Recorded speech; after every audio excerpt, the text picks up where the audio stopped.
The wind came down from the northern peaks like a living thing, hunting for any crack in the walls or gap in a collar to sink its teeth into. It was a January wind, bitter and gray, carrying the scent of snow long before the first flakes began to fall. The road into Iron Creek was not so much a road as a frozen scar across the prairie. The mud churned into ruts as hard as stone by the freeze.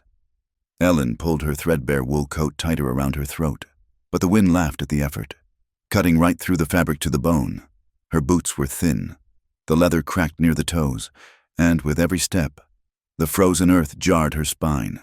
In her arms, 4-year-old Maggie was a dead weight of exhaustion, her small face buried against Ellen's neck, a woolen scarf wrapped so many times around her head that only her eyes were visible. "Hush now, baby," Ellen whispered, though the wind tore the words away before they could reach the child's ears. "We are almost there. Just a little farther." Her hands were raw, the knuckles split and bleeding slightly from the dry cold. She had no gloves. She had sold them 3 weeks ago to buy a bottle of cough syrup that had done no good.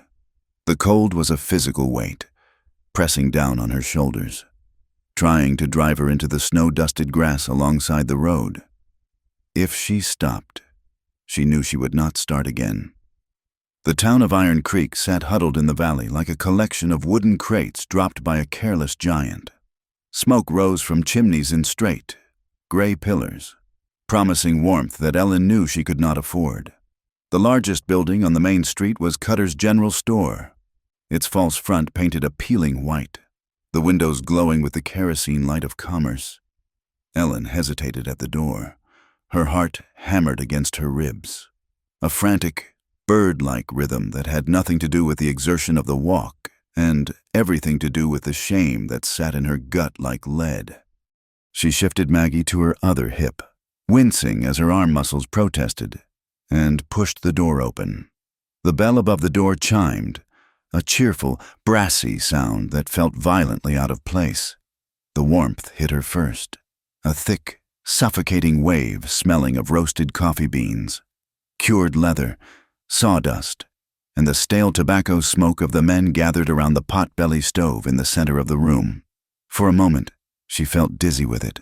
The blood rushed back into her frozen cheeks, stinging like a slap. Conversation died. The men by the stove stopped talking mid-sentence, turning to look. Eyes tracked her, not with desire, but with a cold, measuring curiosity. They saw a woman with hem-frayed skirts wet with snow, a face gaunt from skipping meals, and a child who looked too small for her age. They saw the widow of Silas Miller, and in Iron Creek. That name was a brand burned into her skin. Ellen kept her eyes down, focusing on the rough planks of the floor as she walked to the counter. She placed Maggie on a cracker barrel, unwinding the scarf slightly so the child could breathe. Maggie blinked, her eyes huge and dark, taking in the rows of canned peaches and glass jars of peppermint sticks with a silent, hungry awe that broke Ellen's heart. Amos Cutter stood behind the counter. He was a thick-set man with a mustache that hid his mouth but not the cruelty in his eyes. He wiped his hands on a stained apron and leaned forward, the wood creaking under his weight. "Well now," he said, his voice loud enough to carry to the back of the store, "if it is not the widow Miller, braving the frost, are we? I need supplies." "Mr. Cutter," Ellen said. Her voice sounded thin to her own ears, brittle as dried twigs. Amos raised an eyebrow, making a show of opening the heavy leather-bound ledger on the counter. He ran a thick finger down the column of names, humming to himself. The silence in the store stretched, heavy and suffocating. "Supplies," he repeated, tapping a line on the page. "You mean to say you wish to buy supplies? Or are you asking for more charity?" "I am asking for credit," Ellen said, standing as straight as her weary spine would allow. "Just until the spring thaw. I can take in washing. I can sew. I will pay you back, every cent." Amos laughed. A short, barking sound. He turned the ledger around so she could see the numbers written there in red ink. "Your husband, God rest his worthless soul, left you with a debt of $42.50. Mrs. Miller. That was for whiskey, mostly. and a few bags of feed he likely gambled away before it ever reached a horse. You have not paid a penny of it in 3 months. He died, Ellen said, the words tasting like ash. You know he died. And whose fault was that? Amos asked softly, leaning closer.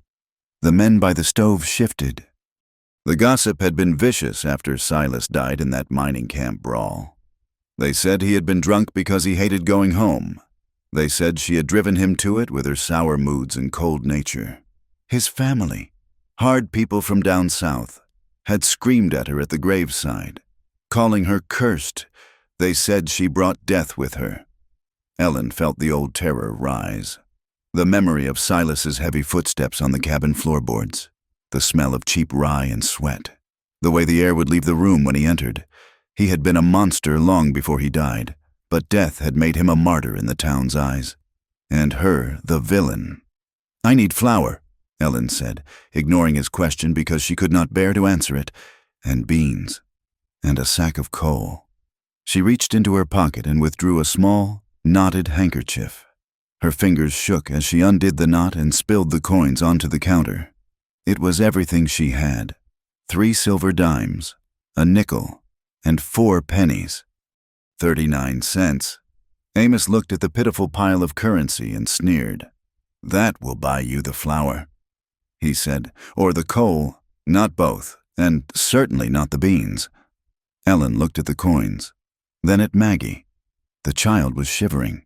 Even in the warmth of the store, the shack they lived in, a derelict homesteader's claim 3 miles out, had walls so thin the wind blew out candles. Without coal, they would freeze. Without food, they would starve. She pushed the coins toward the flour. The flour, she whispered, and the beans. We will do without the coal.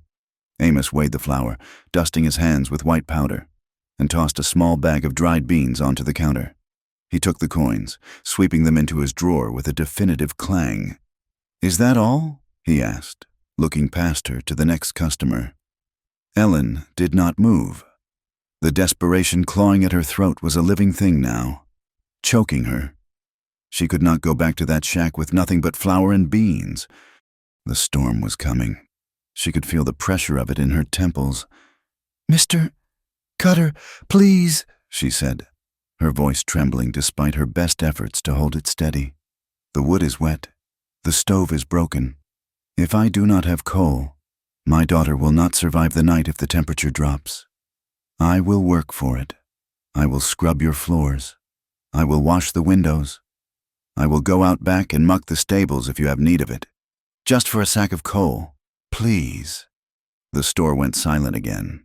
The men by the stove stopped shuffling their boots to hear a woman, a white woman of some breeding, beg to muck stalls was something that made them uncomfortable in their stomachs. Amos leaned over the counter, a smile touching the corners of his eyes but not his lips.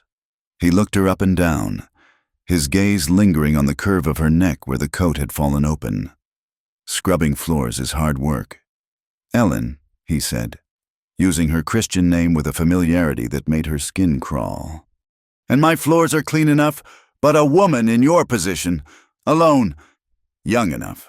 There are other ways to pay for a sack of coal. The implication hung in the air, thick and rancid. Ellen felt the blood drain from her face. She felt naked, flayed open before the entire town. She gripped the edge of the counter until her knuckles turned white. I am not a whore, she said, her voice barely a whisper. Amos shrugged. Hunger changes a person's definitions. You let me know when you get cold enough. Ellen. Suddenly, a heavy thud echoed through the room.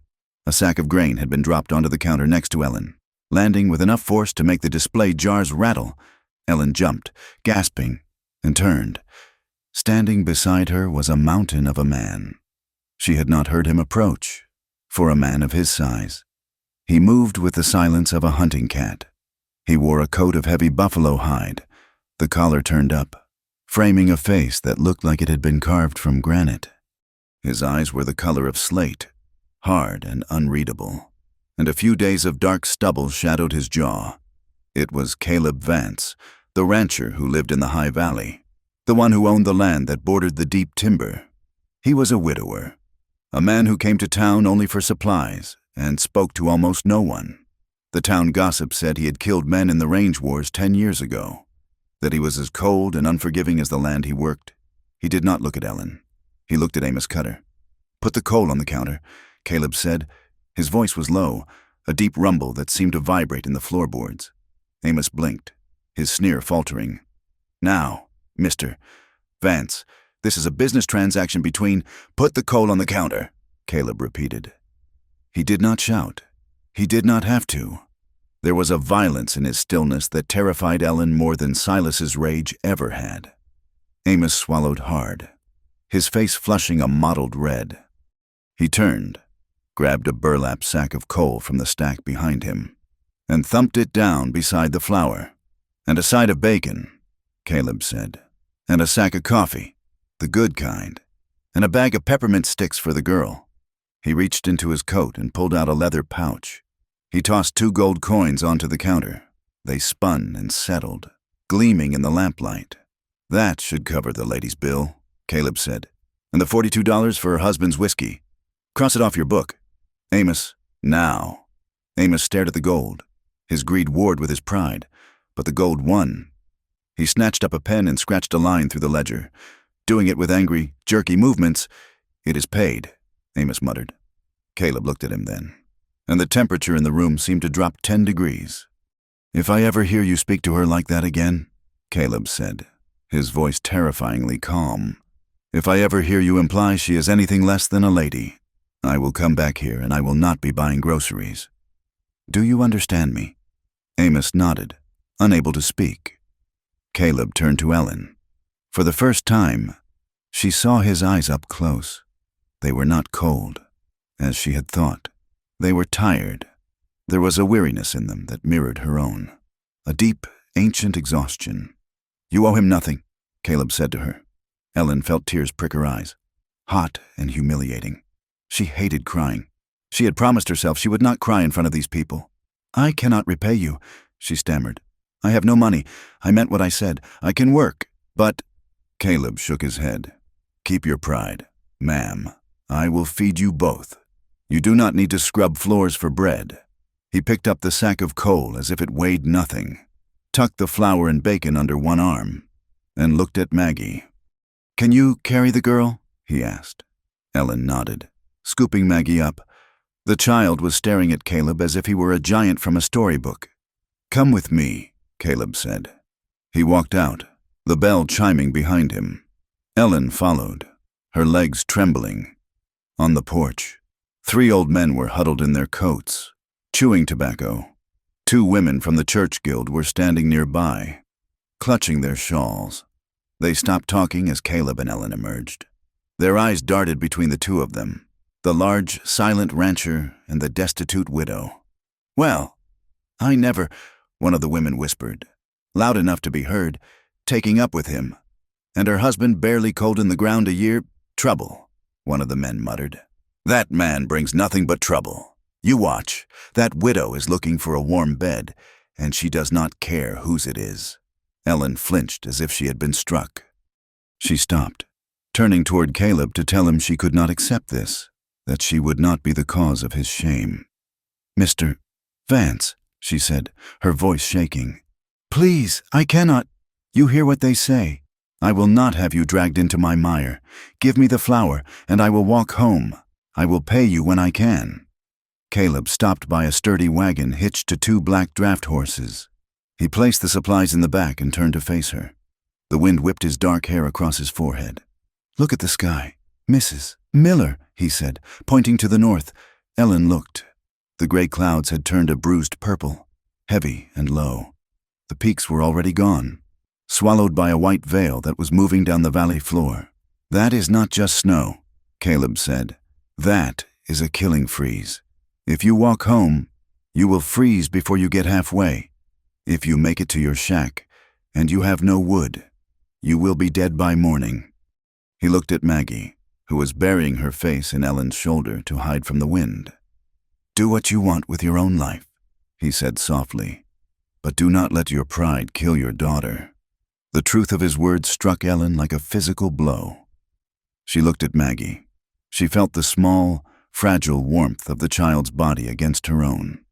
She looked back at the town, the judgmental eyes, the closed doors, the sneering face of Amos Cutter in the window. Then she looked at Caleb. He was not looking at her with pity. He was simply waiting. He was offering a lifeline, holding it out with a steady hand. "Get in the wagon," he said. Ellen nodded. She climbed up onto the wooden seat. Caleb lifted Maggie up to her, his large hands surprisingly gentle as he swung the child through the air. Then he climbed up beside them, the bench shifting under his weight.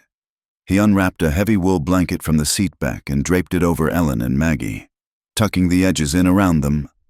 "Stay warm," he said. He took up the reins and clicked his tongue. The horses snorted, their breath pluming in the frigid air, and the wagon lurched forward. They rode out of town in silence. The only sounds were the creak of the wagon wheels, the rhythmic thud of hooves on the frozen road, and the howling of the wind. The houses of Iron Creek faded behind them, swallowed by the gray light. The plain stretched out around them, vast and empty. The dry grass hissed in the wind. To the west, the mountains were invisible now, lost in the approaching storm.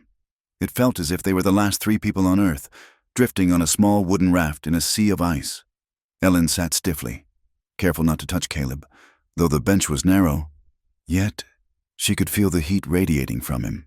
It was a solid, steady presence on her right side. For months, she had been entirely alone, fighting a war against hunger and cold with no allies.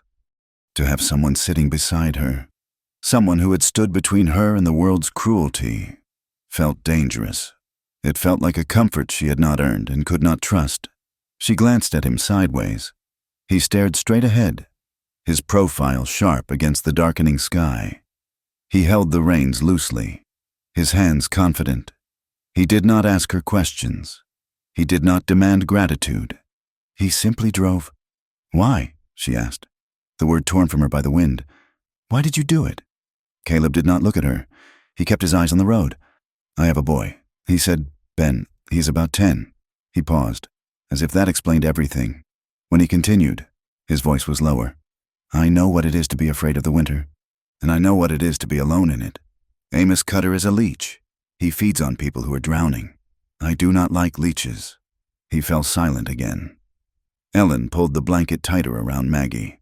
The answer was simple, yet it hid more than it revealed. She sensed a grief in him that matched her own, a deep, silent hollow that he had filled with work and silence. They turned off the main road onto the track that led to her shack. It was barely visible, just two faint depressions in the snow-dusted grass. The shack stood on a rise, a miserable leaning structure of gray wood and tar paper. The roof sagged in the middle, the corral was empty, the fence posts leaning like drunken men. Caleb pulled the wagon up to the front door. He set the brake and looked at the shack. His jaw tightened. He saw the rags stuffed into the broken pane of the single window. He saw the way the wind whistled through the gaps in the siding. He saw the lack of smoke from the chimney. "Stay here," he said. He jumped down and unloaded the supplies. He carried the heavy sack of coal to the door, kicking it open. He went inside. Ellen heard him moving around, the sound of metal on iron. She climbed down, her legs stiff with cold, and carried Maggie inside. The shack was freezing. It was colder inside than out, the air damp and still. But Caleb was kneeling before the stove. He had cleared out the dead ash and was arranging kindling and coal with practiced efficiency. He struck a match, the sulfur flare brief and bright, and lit the paper. In moments, a fire was roaring, the coal catching with a crackle and a hiss. The stove began to tick as the metal expanded. Caleb stood up and dusted off his knees. He looked around the room. It was stark. A table with 2 chairs, a mattress on a frame in the corner, a crate for a cupboard. There was nothing else. No curtains, no rugs, no pictures on the walls. He went back out to the wagon without a word. He returned with the flour, the beans, the bacon, and the coffee. He set them on the table. Then he went out again and came back with 2 heavy blankets, thick, gray wool, smelling of cedar and horse. "This place," Caleb said, looking at the ceiling where a water stain marked a leak. "It is not fit for a horse, let alone a child. It is what we have," Ellen said defensively. She moved toward the stove, holding Maggie's hands out to the warmth. Caleb looked at her, and his expression softened slightly. "I left the extra blankets," he said, "and the food. It should last you through the storm." He reached into his pocket and pulled out the bag of peppermint sticks. He held it out to Maggie. "For the little one," he said. Maggie looked at Ellen for permission. Ellen nodded, her throat tight. Maggie took the bag, her small fingers brushing Caleb's large, callous hand. "Thank you," Maggie whispered. Caleb nodded once, abruptly, as if he did not know what to do with the gratitude. He backed toward the door. "I will check on you," he said. "When the storm breaks, to make sure the roof held." "You do not have to," Ellen said. "You have done enough, more than enough. I said I would," Caleb replied, "and I keep my word." He paused at the door, his hand on the latch. He looked back at her, and for a second, the silence stretched between them, filled with the crackle of the fire and the howling wind outside. "Lock the door." "Ellen," he said. Then he was gone. Ellen listened to the wagon pull away, the sound of the hooves fading into the wind. She stood by the stove for a long time, shaking, the adrenaline of the day draining out of her and leaving her weak. That night, the wind rose to a scream. Snow began to lash against the walls, hissing like sand, but inside, the stove glowed a dull, comforting red. Ellen sliced the bread she had made with the new flour. She fried 3 strips of bacon, the scent of the grease making her stomach cramp with sudden, violent hunger. She and Maggie sat on the mattress, huddled under the new blankets. Maggie ate with fierce concentration, grease shining on her chin. "Is the man coming back?" Maggie asked, her mouth full. "I do not know," Ellen said. "Is he a good man?" Ellen looked at the fire. She thought of the gold coins spinning on the counter. She thought of the way he had looked at Amos Cutter, dangerous and dark. She thought of the way he had lifted Maggie into the wagon, as if she were made of glass. She felt a flush of shame burn her cheeks. She had taken charity. She was the widow who needed saving, the woman the town whispered about. But beneath the shame, there was something else, a warmth that had nothing to do with the coal fire. It was the memory of his voice saying, "Keep your pride." It was the feeling of sitting beside him on the wagon, the solid wall of his body shielding her from the wind. "He brought us food." "Baby," Ellen said softly, brushing crumbs from Maggie's hair. "So yes, tonight, he is a good man." She lay down, pulling Maggie close against her chest. Outside, the world turned white and deadly, the storm finally arriving to bury the valley. But for the first time in months, Ellen closed her eyes and did not immediately see Silas's angry face. Instead, she saw gray eyes, tired and steady, watching the road ahead. 3 days after the trip to town, the sky lowered itself onto the valley like a lid made of iron. The air grew still, sucking the sound out of the world, until the only thing Ellen could hear was the beat of her own heart and the dry, rattling cough that had settled deep in Maggie's chest. The snow began an hour before dusk. It did not fall gently. It was driven by a wind that shrieked down from the peaks, tearing at the shingles of the shack and finding every gap in the warped siding. By midnight, the world was a howling white void. By dawn, the shack was buried. Ellen woke to a darkness that felt suffocating. The single window was packed solid with snow, a gray square of ice that let in no light. The air inside the room was frigid, sharp enough to sting the lining of her nose. She sat up, her breath pluming before her face in a thick cloud, and looked toward the stove. The fire was dead. The last of the coal Caleb had bought her lay in a heap of cold ash. She scrambled out of the bed, the rough wood floor burning the soles of her feet with its chill. She rushed to the woodpile in the corner. It was gone. She had burned the last twisted log, the last scrap of kindling, hours ago in a desperate attempt to keep the temperature up. "Maggie," she whispered, turning back to the mattress. The child was curled into a tight ball under the heavy wool blankets Caleb had given them. Her breathing was shallow and fast. accompanied by a wet, rasping sound that terrified Ellen. She touched Maggie's forehead. It was hot, a dry, burning heat that frightened her more than the cold. Ellen moved to the door. Grabbing the latch, she shoved against it. It did not budge. The wind had drifted the snow high against the front of the shack, sealing them in. She threw her shoulder against the wood, crying out with the effort. But it was like pushing against a mountain. They were trapped. Panic, cold and sharp, rose in her throat. She looked around the room. There was nothing left to burn. The table, the chairs. She grabbed the axe leaning against the wall and smashed the single rickety chair she owned. The dry wood splintered easily. She fed the pieces into the stove, her hands shaking so badly she dropped the matches twice. When the small fire finally caught, flaring up on the varnish and dry pine, it gave off a burst of heat that barely touched the freezing air. It would burn for 20 minutes, perhaps 30, and then the cold would return, and this time, it would not leave.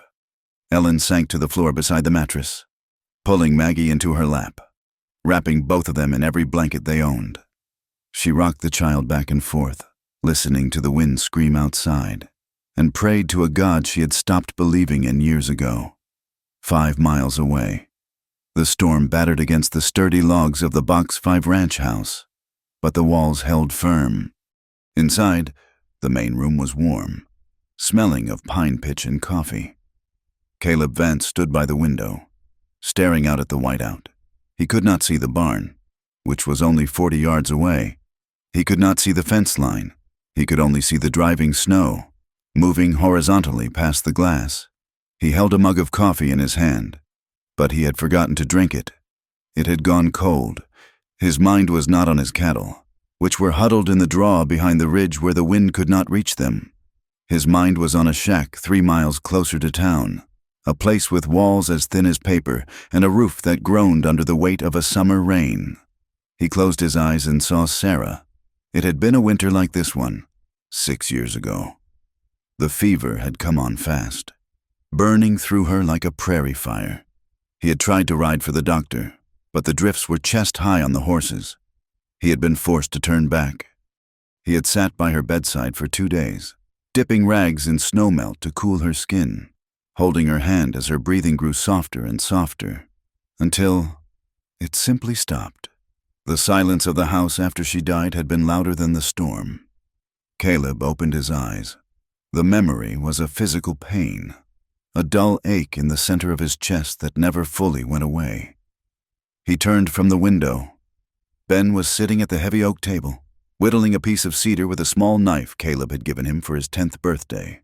The boy had his mother's dark eyes and Caleb's stubborn jaw.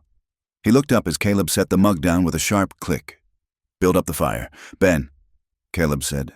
"Keep the stove box full." "Where are you going?" Ben asked, his knife pausing. Caleb was already reaching for his heavy buffalo hide coat hanging by the door. He pulled his hat low, adjusting the brim. "I have to go check on the herd near the south break." Caleb lied. The lie tasted sour in his mouth, but he could not explain to a 10-year-old boy that he was riding into a blizzard because he could not get the face of a desperate woman and her sick child out of his head. "In this weather," Ben said, standing up, "you said a man who rides in a whiteout is a fool looking for a grave." Caleb stopped. He looked at his son. Ben was right. It was suicide to go out there. The road was gone. The landmarks were erased. "I will take the big wagon," Caleb said. "The team can handle the drifts better than a saddle horse. I will be back before dark. Lock the door behind me." He went out before Ben could argue further. The wind hit him like a physical blow, nearly knocking him off the porch steps. It took him 20 minutes just to fight his way to the barn. Inside, the air was still and smelled of hay and warm animal bodies. The horses shifted in their stalls, sensing the storm's fury.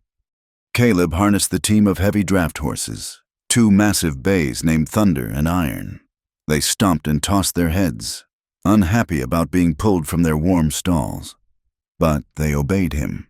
He hitched them to the high-sided wagon, threw in a shovel, a coil of rope, and 3 extra buffalo robes. He hesitated, then grabbed his Winchester rifle from the scabbard on the wall and shoved it under the wagon seat. In this country, you did not go anywhere unarmed, not even into a storm. Opening the barn doors was a battle. The wind tried to rip them from his hands. He led the team out, the horses burying their heads against the gale, and climbed onto the seat. He did not go south toward the herd. He turned the team east, toward the road that no longer existed, driving into the blinding white curtain. The journey was a nightmare of slow, grinding progress. The snow was already 2 feet deep in places, drifting higher in the hollows. The horses plunged through it, their breath freezing on their muzzles. Caleb could see nothing but the rumps of the horses and the swirling snow. He navigated by instinct and by the feel of the land beneath the wheels. Twice the wagon slid sideways into a ditch, and he had to get down and dig the wheels out, the shovel feeling like a toy against the volume of snow.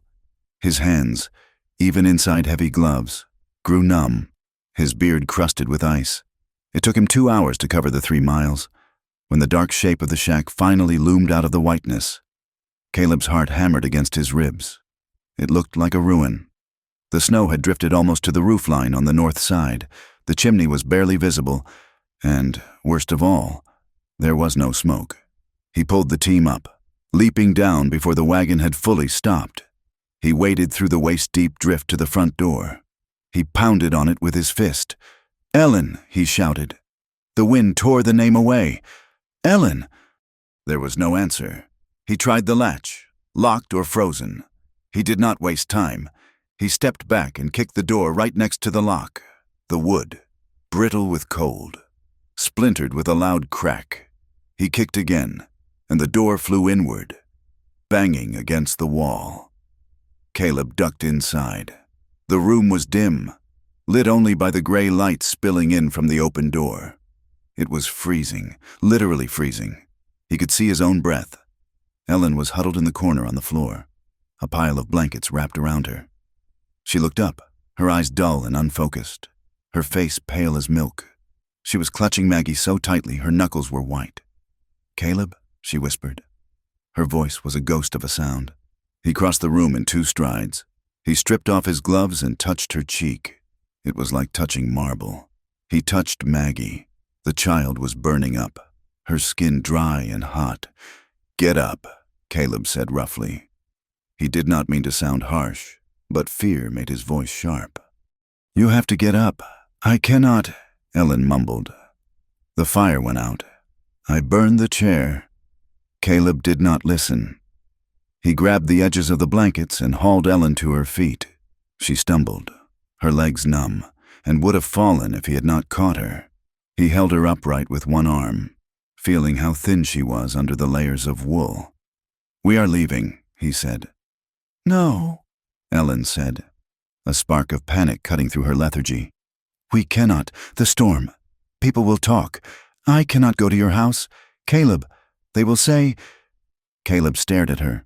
The wind howled through the open door, swirling snow across the floorboards. "Let them talk," he growled. "I would rather be gossiped about than attend another funeral. Now move."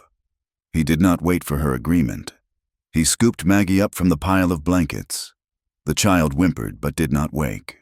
He wrapped her instantly in the front of his own heavy coat, buttoning it over her small body so only her head stuck out, shielded by his chest. Then he grabbed a blanket, threw it over Ellen's head and shoulders like a hood, and pushed her toward the door. "Walk," he commanded. He half carried, half dragged them to the wagon. He lifted Ellen onto the seat, wrapping the buffalo robes around her until she was nothing but a mound of fur. He placed Maggie in her lap, tucking the child deep into the warmth. "Hold her," he said. "Do not let go." He climbed up, grabbed the reins, and turned the team around. The horses, eager to turn their backs to the wind, pulled hard. The ride back was a blur of endurance. Caleb focused entirely on the ears of the horses and the memory of the road. Beside him, Ellen was silent, a shivering weight against his side.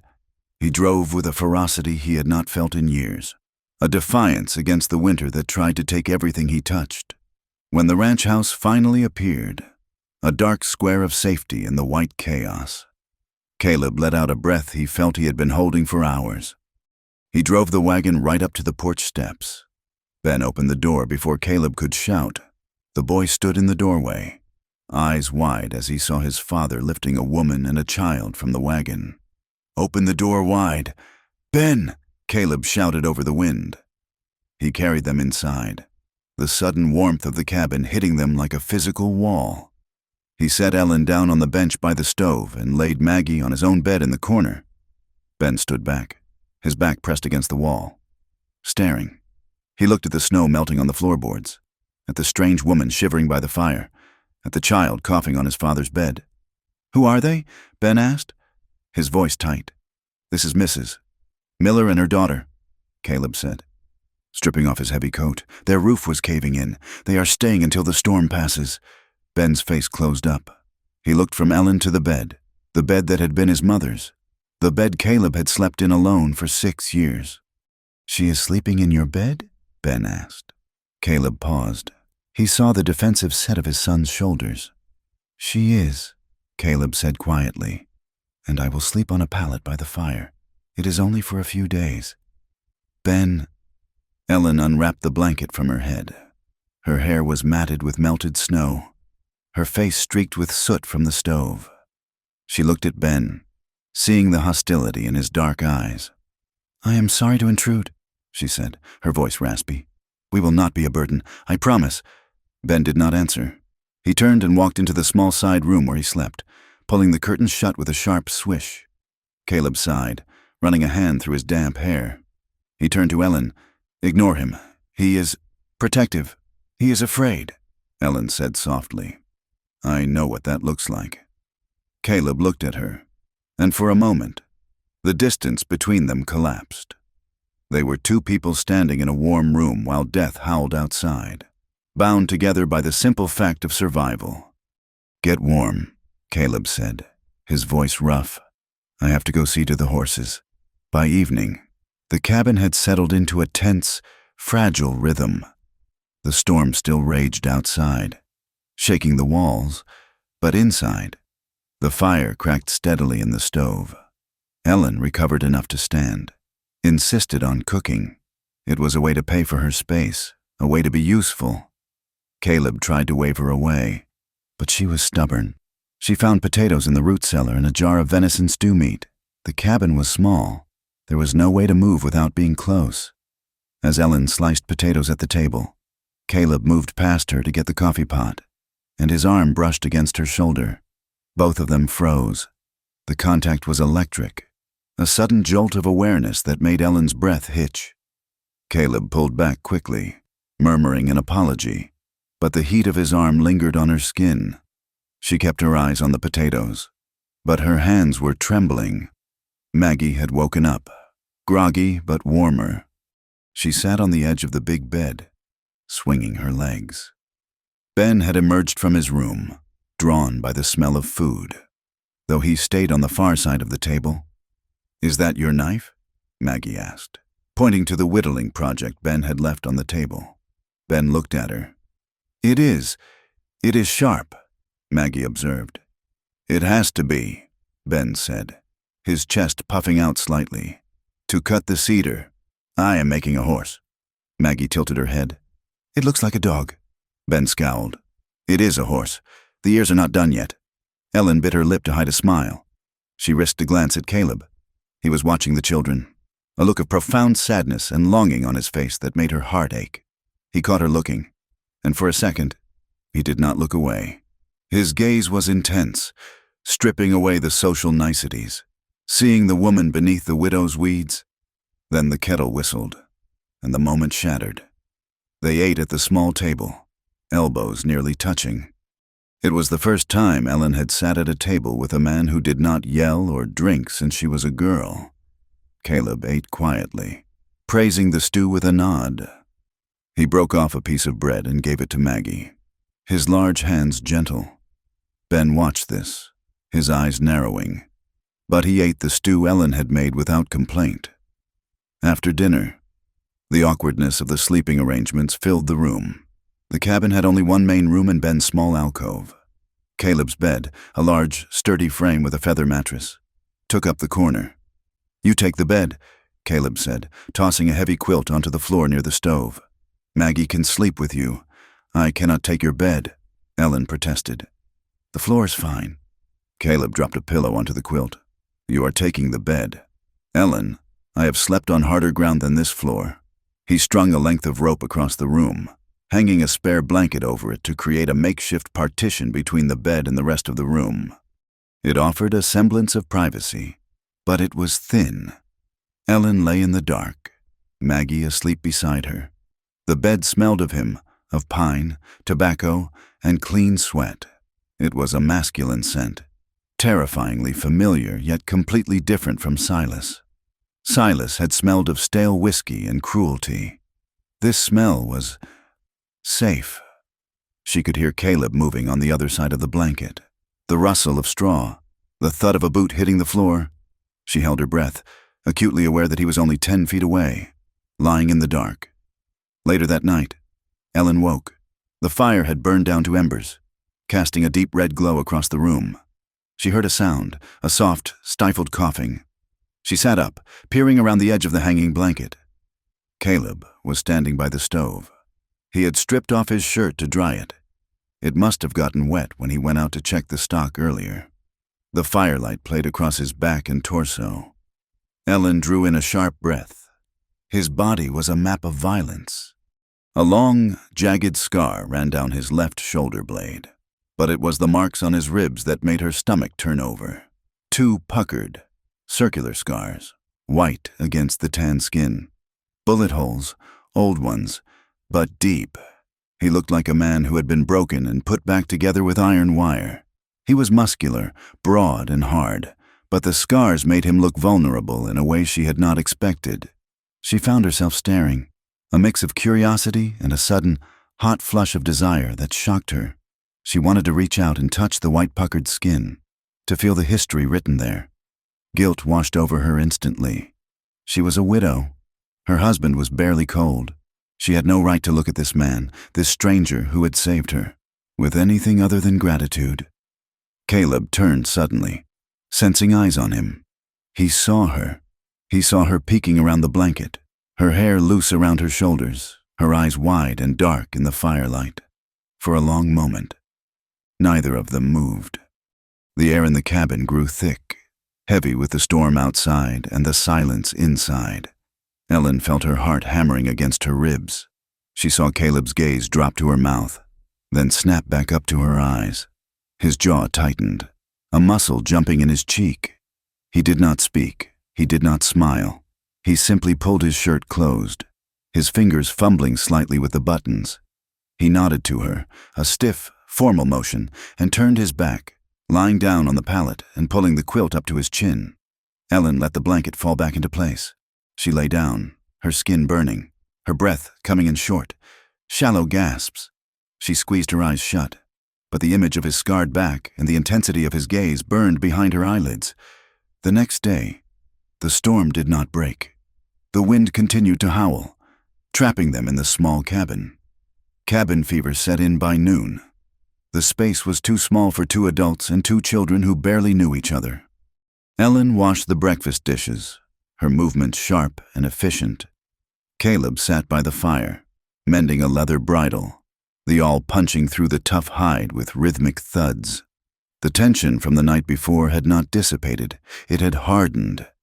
They moved around each other like magnets with the same polarity, pushing away whenever they got too close. "Excuse me," Ellen said, reaching past him for the broom. Caleb shifted his legs, not looking up. "Go ahead." His knee brushed her skirt. She flinched as if burned. He stopped working, the awl poised in the air, but he did not say anything. Ben and Maggie, however, had found a truce. They were sitting under the table, building a fort out of firewood. "My PA can shoot a coin out of the air," Ben whispered loudly. "My mama can sing," Maggie countered. "She sings songs about sad ladies." Ben snorted. "That is not useful. Shooting is useful. Singing makes the babies sleep," Maggie said with great authority. Ellen scrubbed a plate harder than necessary. She felt like a fraud. She felt like she was playing house in another woman's life. Every time she looked at Ben, she saw the accusation in his eyes. "You are not her." Every time she looked at Caleb, she felt a twist of betrayal toward Silas, not because she missed him, but because the law of the church said she belonged to him forever. And yet, her body was traitorously alive to the presence of the man sitting 3 feet away. Night fell again, bringing the wind with it. Ellen slept fitfully. In her dream, the cabin was gone. She was back in the shack. Silas was there. He was huge, blocking the door, his face twisted in that familiar, drunken rage. "You think you can run?" he roared. "You are mine. Ellen, you are cursed." He raised his hand, a heavy, dark shape blocking out the light. Ellen tried to scream, but her throat was filled with snow. He struck her, and she fell, falling into a black, cold pit. She woke with a gasp, jerking upright in the bed. Her skin was clammy with sweat, her heart racing so fast it made her chest ache. It took her a moment to remember where she was. The smell of pine, the warmth. Caleb's bed. She scrambled out of the blankets, needing air. She pushed aside the partition and stepped into the main room. The fire was dying, just a bed of glowing coals. Caleb was sitting in the rocking chair by the stove. He was not asleep. He was watching the embers, his elbows on his knees, his hands clasped. He looked up as she emerged. He saw her pale face, the terror still lingering in her eyes. "Bad dream?" he asked quietly. Ellen wrapped her arms around herself, shivering despite the warmth. "Yes." She went to the stove, holding her hands out to the heat. She did not want to talk about it. She did not want to tell him that, even in death. Silas owned her fear. "Do you want to tell me?" Caleb asked. "No," Ellen said quickly. "It was just the storm. The wind sounds like voices." Caleb nodded. He did not push. He stared into the fire. "I used to hate the wind," he said after a long silence. After Sarah died, the silence was worse. But the wind sounded like her trying to get back in. Ellen looked at him. It was the first time he had spoken her name. "How did she die?" Ellen asked, stepping onto dangerous ground. "Winter fever," Caleb said. His voice was flat, detached, but Ellen could hear the jagged edge beneath it. "It took her in 3 days. I could not get to town. The snow was too deep. I sat here and watched her burn up. And there was nothing I could do. I was a man who could break horses and fight off rustlers. But I could not save my own wife." He looked up at Ellen. His eyes were dark pools of grief. "That is why I came for you," he admitted. "I told myself it was because of the child, but it was for me. I could not sit here and let the winter take another woman while I did nothing. I was afraid." "Ellen," the confession hung in the air between them, raw and honest. Ellen felt a crack in the armor she had worn for years. He was not the stone-faced rancher the town feared. He was a man haunted by his own powerlessness, just as she was. "I am glad you came," Ellen whispered. She took a step closer to him. She could not help it. "I am afraid, too," she said. "I am afraid all the time. I am afraid of the cold. I am afraid of the town.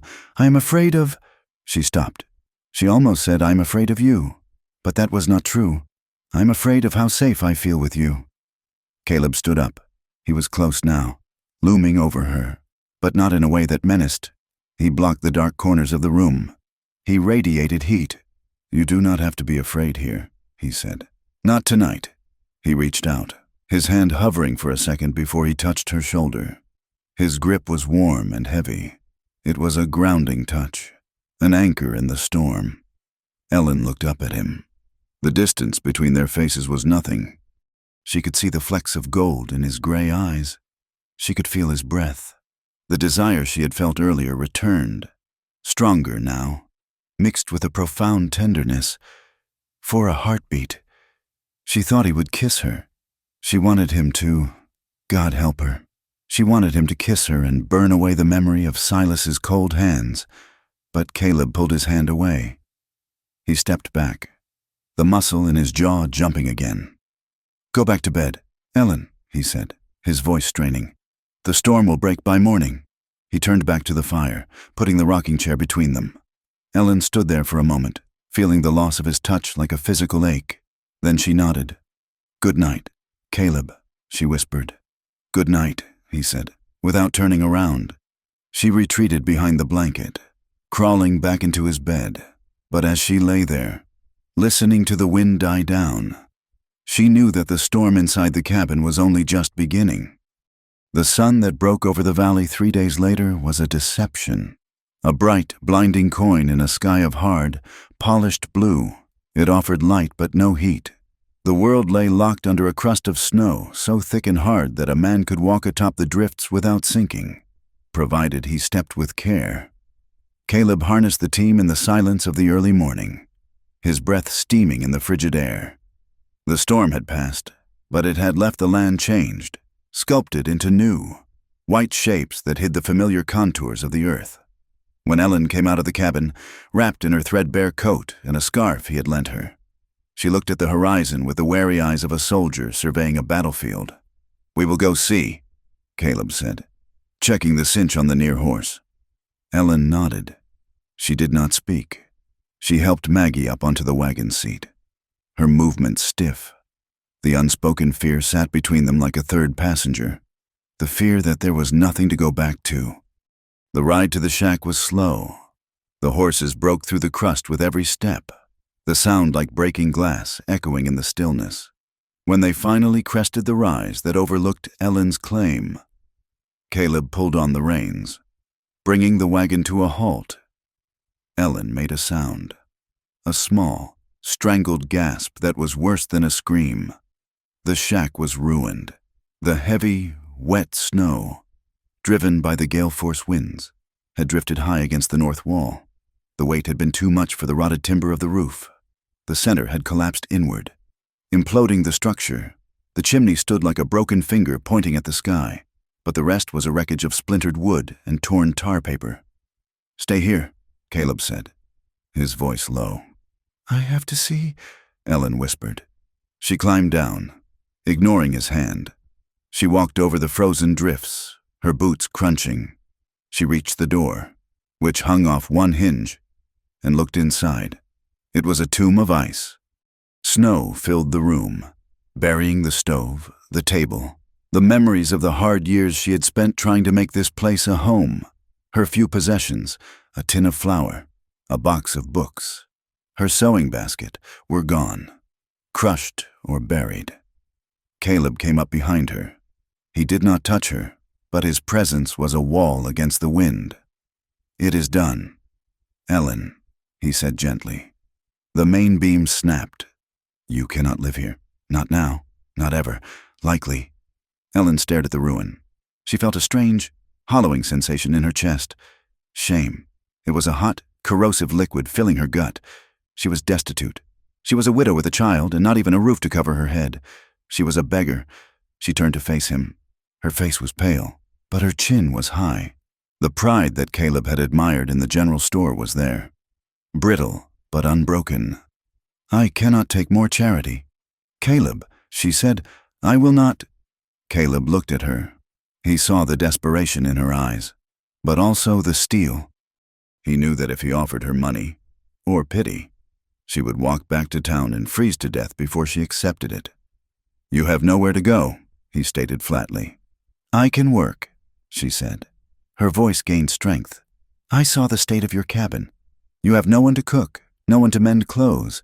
Your son runs wild with his hair uncombed. I grew up on a farm before Silas, before I married. I know how to handle stock. I can pull a calf. I can milk. I can preserve meat." She took a step closer, her eyes pleading. "Hire me," she said, "not as a guest, as help. I will work for our keep. I will earn the bread you give Maggie.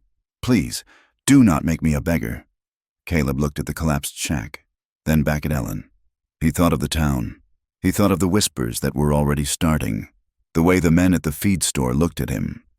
He knew what bringing a woman, a young, widowed woman, into his house would mean. It would brand her. It might ruin her reputation beyond repair. But then he looked at Maggie, sitting in the wagon, watching them with wide, frightened eyes. "People will talk," Caleb said. "They will say things that are not true. It will be hard on you." "Let them talk," Ellen said, echoing the words he had spoken to her in the storm. "Words do not freeze a child to death. The cold does. Caleb held her gaze for a long moment. He felt a pull in his chest, a dangerous gravity. He wanted her to stay. That was the truth he pushed down deep. He wanted the smell of her baking in his kitchen. He wanted the sound of her voice in the evenings. And that want terrified him more than the winter ever could. "Fine," he said, his voice gruff to hide his uncertainty. "We will call it a hire. Room and board in exchange for housekeeping and ranch work. But you take the bed, that is part of the wage." Ellen let out a breath, her shoulders sagging with relief. "Thank you. Do not thank me," Caleb said, turning back to the wagon. "It is hard work. You might regret it before the week is out." They drove into Iron Creek an hour later to retrieve the few things Ellen had stored in a trunk at the livery stable before the storm, mostly summer clothes and Maggie's few toys. The town was digging itself out. Men were shoveling boardwalks, and the air rang with the sound of metal on ice. As Caleb loaded the trunk into the back of the wagon, the door to the general store opened. Amos Cutter stepped out, wearing a fine wool coat with a fur collar. He stopped when he saw them, a slow, oily smile spreading across his face. He walked over, his boots polished and distinct against the churned snow. Well, Amos said, "the storm makes for strange bedfellows, does it not?" Caleb stiffened. He placed the trunk in the wagon bed with a heavy thud and turned to face the merchant. "We are just collecting Mrs. Miller's things," Caleb said. "Her roof caved in."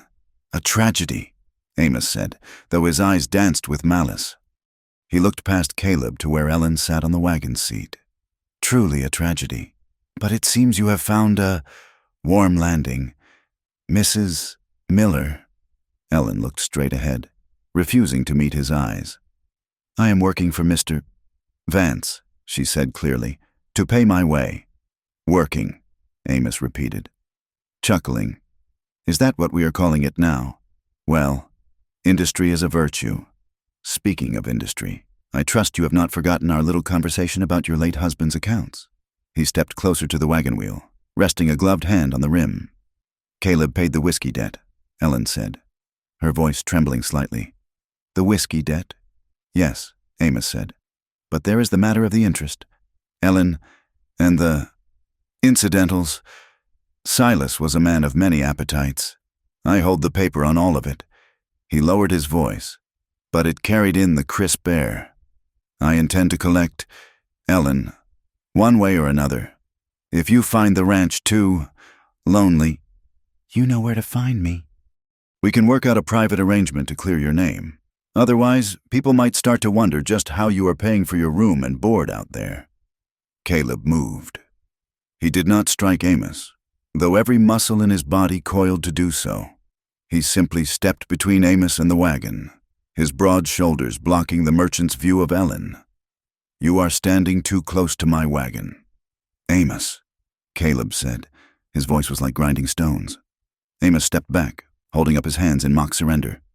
"Just business, Caleb, just business. Enjoy your prize." He turned and walked back into his store. Caleb climbed onto the wagon seat. He did not look at Ellen, but he could feel her shaking. He snapped the reins, and the horses surged forward. As they drove down the main street, Ellen felt the eyes of the town on her. Two women from the ladies' auxiliary stopped their conversation to stare, their mouths set in thin, disapproving lines. A group of miners outside the saloon nudged each other and laughed, one of them making a crude gesture that made Ellen's face burn. She heard the word mistress drift on the wind. She heard sinner. She kept her head high, staring at the ears of the horses. But inside, she was bleeding. She was a woman who had fought to survive a violent husband, who had starved to feed her child, and now she was being painted as a whore because she refused to die in the snow. Caleb seemed to sense her crumbling resolve. He did not touch her, but he leaned slightly toward her. "They are small people. Ellen," he said quietly, "they have small lives. Do not let them shrink you to fit their size." Ellen looked at him, surprised by the sudden, fierce defense. "Thank you," she whispered. Caleb grunted. "Just hold on to the girl. We are going home." The word home hung in Ellen's mind as they settled into the routine of the ranch. It was not her home, she reminded herself of that daily. but it was a place of safety. She threw herself into the work with a ferocity that surprised even Caleb. She did not just cook and clean. She attacked the chores as if they were enemies to be vanquished. She scrubbed the pine floors until they shone. She took the meager supplies in the pantry and turned them into stews thick with dumplings and flavor. She mended Ben's torn shirts and knitted socks by the firelight until her fingers were raw. But it was outside where she truly surprised him. 3 weeks after the storm, Caleb was in the corral, trying to halter break a young colt that was wild-eyed and skittish. The animal was rearing, striking out with its hooves, sweat lathering its neck. Caleb was losing patience, his voice rising in frustration. "Let me," a voice said. Caleb turned. Ellen was standing by the fence, wearing an old coat of his that hung to her knees, her hair tied back with a piece of twine. "He is dangerous." "Ellen," Caleb warned. "He struck at me twice. He is scared." Ellen said, "You are too big and you are shouting." She slipped through the rails before he could stop her. Caleb took a step forward, ready to snatch her back, but she held up a hand. She moved toward the colt slowly. She did not look the animal in the eye. She kept her body turned sideways, making herself small. She began to hum, a low, rhythmic sound that was barely a tune. The colt snorted, ears pinned back. Watching her, Ellen stopped. She waited. She hummed. Slowly, the colt's ears flickered forward. Ellen took a step, then another. She reached into her pocket and pulled out a piece of dried apple. She did not hold it out. She just let the scent drift on the air. The colt stretched his neck out, nostrils flaring. Ellen stood like a statue. When the velvet nose finally touched her palm, she did not grab the halter. She simply scratched the spot behind the colt's ear. "Good boy," she murmured. Just a baby. You are just a big baby." Within 10 minutes, she had the halter buckled. Caleb watched from the fence, his arms crossed on the top rail. He watched the way her hands moved, firm but gentle.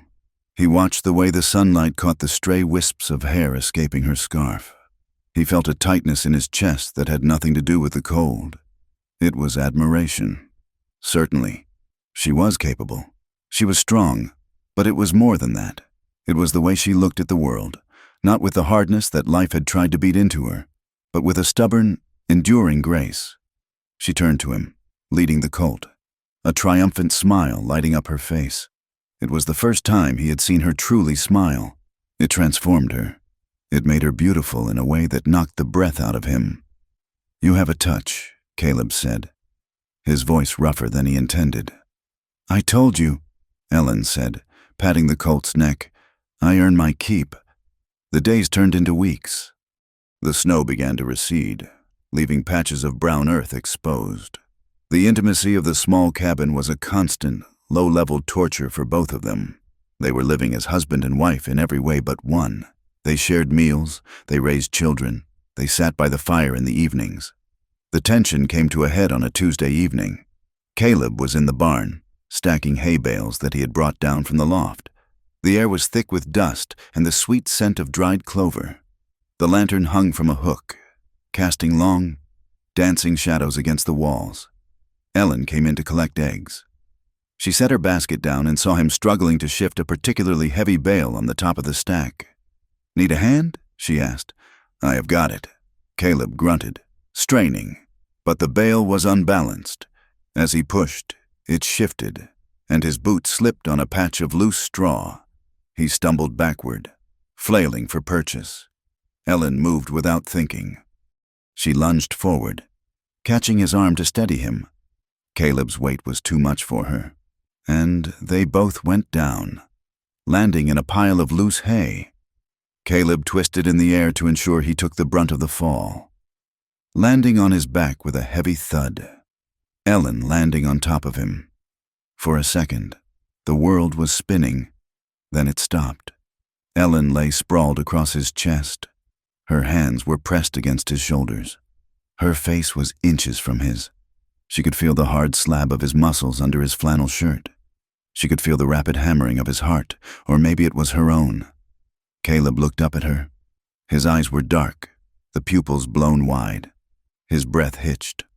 Neither of them moved. The barn was silent except for the rustle of the cattle in the stalls and the wind outside. The air between them suddenly felt charged, thick enough to choke on. Ellen became acutely aware of the line of his body beneath hers, the heat radiating from him. It was improper. It was scandalous. It was everything she wanted. She saw his gaze drop to her lips. She saw his hand twitch at his side, as if he wanted to reach up and touch her hair or pull her down to him. "Ellen," Caleb whispered. His voice was a rasp, full of a hunger that terrified her. The sound of her name on his lips broke the spell. The reality of their situation crashed back in. The town, the gossip, the memory of Silas, the fear of being owned by a man again. She scrambled backward, her face flushing a deep, violent red. She smoothed her skirts, her hands trembling uncontrollably. I'm sorry," she stammered. You were falling." Caleb sat up slowly. He ran a hand over his face. He looked shaken, his composure cracked wide open. "I know," he said. Thank you. I have to check the chickens," Ellen said, grabbing her basket. Her voice was high and thin. "I have to go." She fled the barn, leaving Caleb sitting in the hay, staring at the empty space where she had been, his heart pounding a rhythm that felt dangerously like hope. The fragile peace of the ranch was shattered 2 days later. Caleb had gone to town for supplies, and when he returned, his face was dark with a fury Ellen had never seen. He drove the wagon into the yard too fast, pulling the horses up sharply. He came into the cabin, bringing a gust of cold air with him. Ellen was at the stove. She turned, wiping her hands on her apron, and saw his expression. "What is it?" she asked, fear spiking in her chest. "Your brother-in-law is in town," Caleb said. "Thomas Miller." Ellen dropped the wooden spoon. It clattered onto the floor, splattering gravy. "Thomas?" she whispered. "But he lives in the Southern Territory. Why is he here? He is here for Maggie," Caleb said. Ellen felt her knees give way. She grabbed the edge of the table to keep from falling. Thomas Miller was older than Silas, and colder. He was a man who quoted scripture while he cheated you on a horse trade. He had always hated Ellen, blaming her for Silas's drinking, for his failures, for his death. "He says you are unfit," Caleb continued, his voice tight with controlled rage. "He is telling anyone who will listen that you are living in sin with me. He says a woman of loose morals cannot raise a child. He has filed a petition with the circuit judge to take custody." "No," Ellen gasped. She wrapped her arms around her stomach as if she had been punched. "He cannot. She is my daughter. He claims he is the blood kin," Caleb said, "and in the eyes of the law, a widow living with a single man. Ellen, the law is not kind to women in your position." Ellen sank onto the bench. Tears blurred her vision. It was the nightmare she had run from. "Losing Maggie. I saw Amos, too," Caleb said, spitting the name out like poison. "He stopped me on the road. He made an offer." "What offer?" "He said he has influence with the judge. He said he could speak for your character. He could convince the judge that you are employed, not kept." "And what does he want?" Ellen asked, though she already knew. Caleb looked at her, his eyes burning. "He wants you to come to him, privately. He said if you were more accommodating, the problem with Thomas might go away." Ellen closed her eyes. The bile rose in her throat. It was the trap closing. If she refused Amos, she lost Maggie. If she agreed, she lost herself. "I cannot do it," she whispered. "Caleb, I cannot. I would rather die. I told him that if he came near you, I would kill him," Caleb said calmly. He walked over to the table and crouched down so he was eye level with her. He took her hands. His grip was hard, desperate. "I will not let them take her. Ellen, do you hear me? I will burn this ranch to the ground before I let Thomas Miller take that little girl." Ellen looked at him. She saw the fierceness in his face, the absolute certainty of his protection. For the first time in her life, a man was using his strength to shield her, not to crush her. "But how?" she asked, tears spilling over. "The law, the town, they all believe the lies." "We will find a way," Caleb vowed. That night, The cabin felt smaller than it ever had. The children were asleep, Maggie in the big bed, Ben in his room. The silence was heavy, filled with the threat that waited in town. Ellen and Caleb sat by the stove. They had moved the chairs closer to the heat, and now they sat with their shoulders almost touching. The proximity was no longer awkward. It was a necessary comfort. "We have to be practical," Caleb said, staring into the flames. "The judge arrives next week. We need a defense. I have no money for a lawyer." Ellen said, "I have money," Caleb said. "But a lawyer cannot fix the reputation. The law cares about appearances. As long as you are here, unmarried, they have a weapon." Ellen looked at him. The firelight cast deep shadows on his face. "I could leave," she said, her voice breaking. "I could take Maggie and run. You would not make it 10 miles, Caleb said, and they would hunt you down. You are a woman alone. You have no rights." "Then what?" Ellen asked. Caleb turned to her. He hesitated. He looked at her mouth, then her eyes. "We could marry," he said. The word hung in the air. It sucked the oxygen out of the room. Ellen stared at him. Marriage. To be bound to another man. To promise obeyance. The thought made her old scars ache.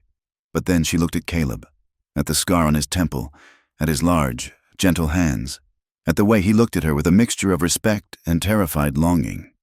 "Marriage," she repeated. "A marriage of convenience. To stop the gossip." Caleb nodded slowly.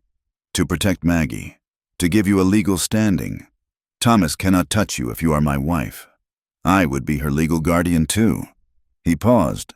"It would be in name only, if that is what you want," he said. "I would not ask for rights.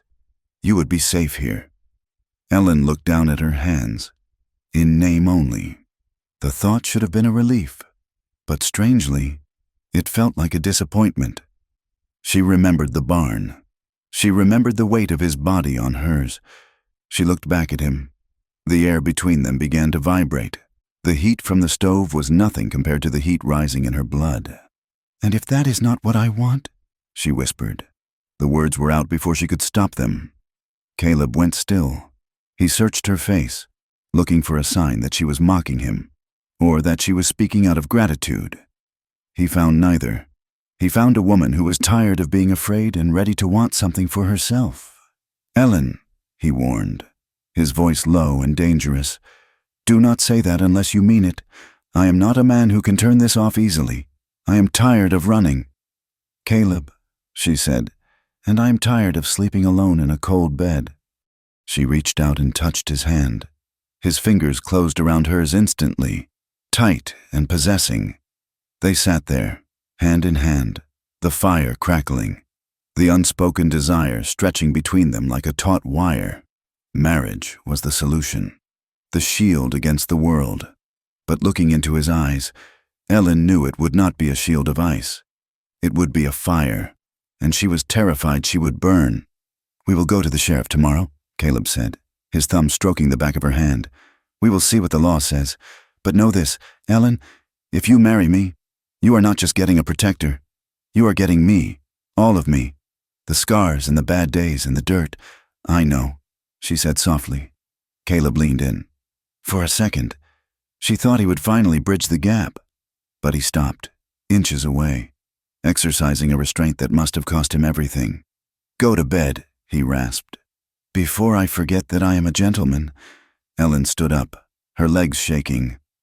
She squeezed his hand one last time, then retreated to the bed.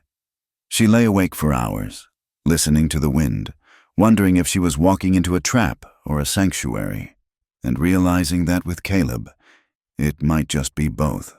The sheriff's office smelled of stale tobacco smoke, wet wool, and the peculiar metallic tang of the jail cells in the back.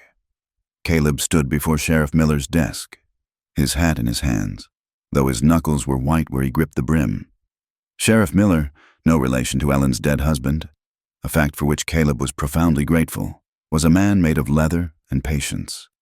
He leaned back in his chair, the wood groaning, and pushed a piece of paper across the desk.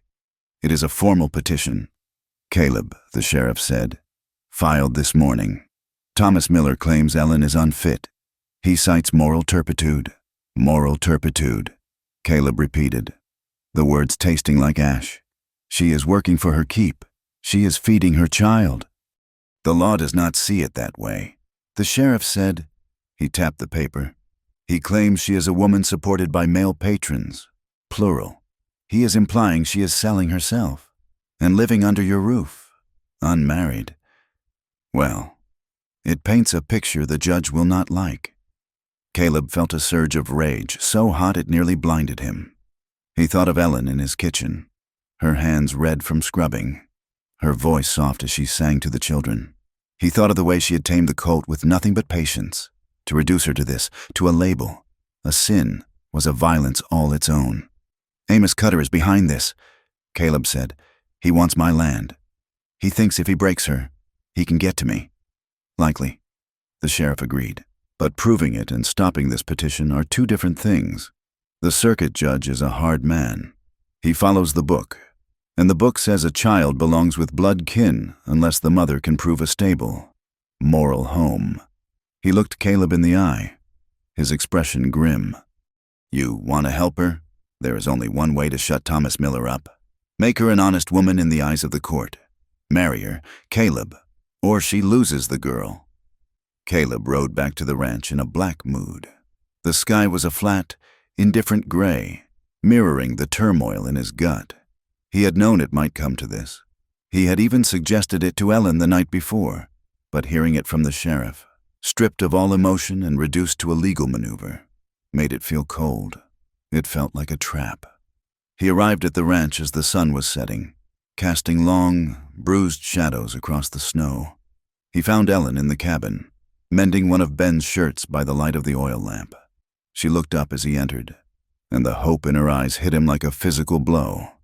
What did they say? She asked. Standing up, Caleb did not take off his coat. He stood by the door, filling the room with the cold he had brought in. Thomas has filed, he said bluntly. He is claiming you are a whore.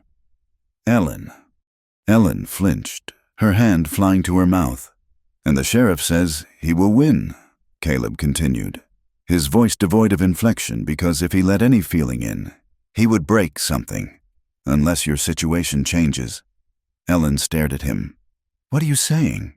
I'm saying we have to marry, Caleb said. Now, before the hearing. Ellen took a step back. The bluntness of it, the lack of tenderness, stung her pride. She had thought, she had hoped, that after their moment by the fire, after the near kiss in the barn, there was something real between them. But this was a business transaction. This was pity. You make it sound like a sentence, she said, her voice trembling. It is a solution, Caleb said, stepping further into the room. It is the only way to keep Maggie. If you are my wife. Thomas has no claim. I am a landowner. I have standing. And what about me? Ellen asked, her voice rising. Do I have standing? Or am I just another mouth to feed? Another problem you have to solve with your name and your money? It is not about that, Caleb snapped, his own temper fraying. It is about that, Ellen cried. I told you I would not be bought. I told you I would not be a burden. I ran from a marriage where I was nothing but property. Caleb, I will not walk into another one just because the town thinks I am a sinner. She turned away, tears of humiliation burning her eyes. She felt small. She felt dirty. All her hard work, all her efforts to keep her dignity. And it still came down to this. She needed a man to save her. Caleb grabbed her arm, spinning her around. He did not mean to be rough, but his fear for her made him clumsy. Stop it, he said. This is not about buying you. This is about protection. For you. For Maggie. Even for Ben. He needs a mother. Ellen. He needs stability. So I am to be a mother to your son and a housekeeper for your ranch. And in exchange, you give me your name? Ellen spat the words at him. That is a job. Caleb, that is not a marriage. It is safety. Caleb roared. Why is that not enough? Because I have had safety, Ellen screamed back. The dam finally breaking. I had a roof with Silas. I had food on the table. And I paid for it with blood. She wrenched her arm free, her chest heaving. The silence that followed was deafening. Caleb stared at her. He saw the way she was shaking. He saw the terror that lay beneath her anger. "Silas," he said quietly. "What did he do to you?" Ellen wrapped her arms around herself, collapsing inward. The truth, the whole ugly truth she had hidden from everyone, spilled out. "He did not just hit me when he was drunk," she whispered. "He liked it. He liked the fear. He would lock me in the cellar for days if I burned the bread. He would." She choked on a sob, then forced herself to continue. "The night he died, he did not fall in a fight. He came home. He was mad with drink. He went for Maggie. He said she was crying too loud. I stood in his way. He hit me.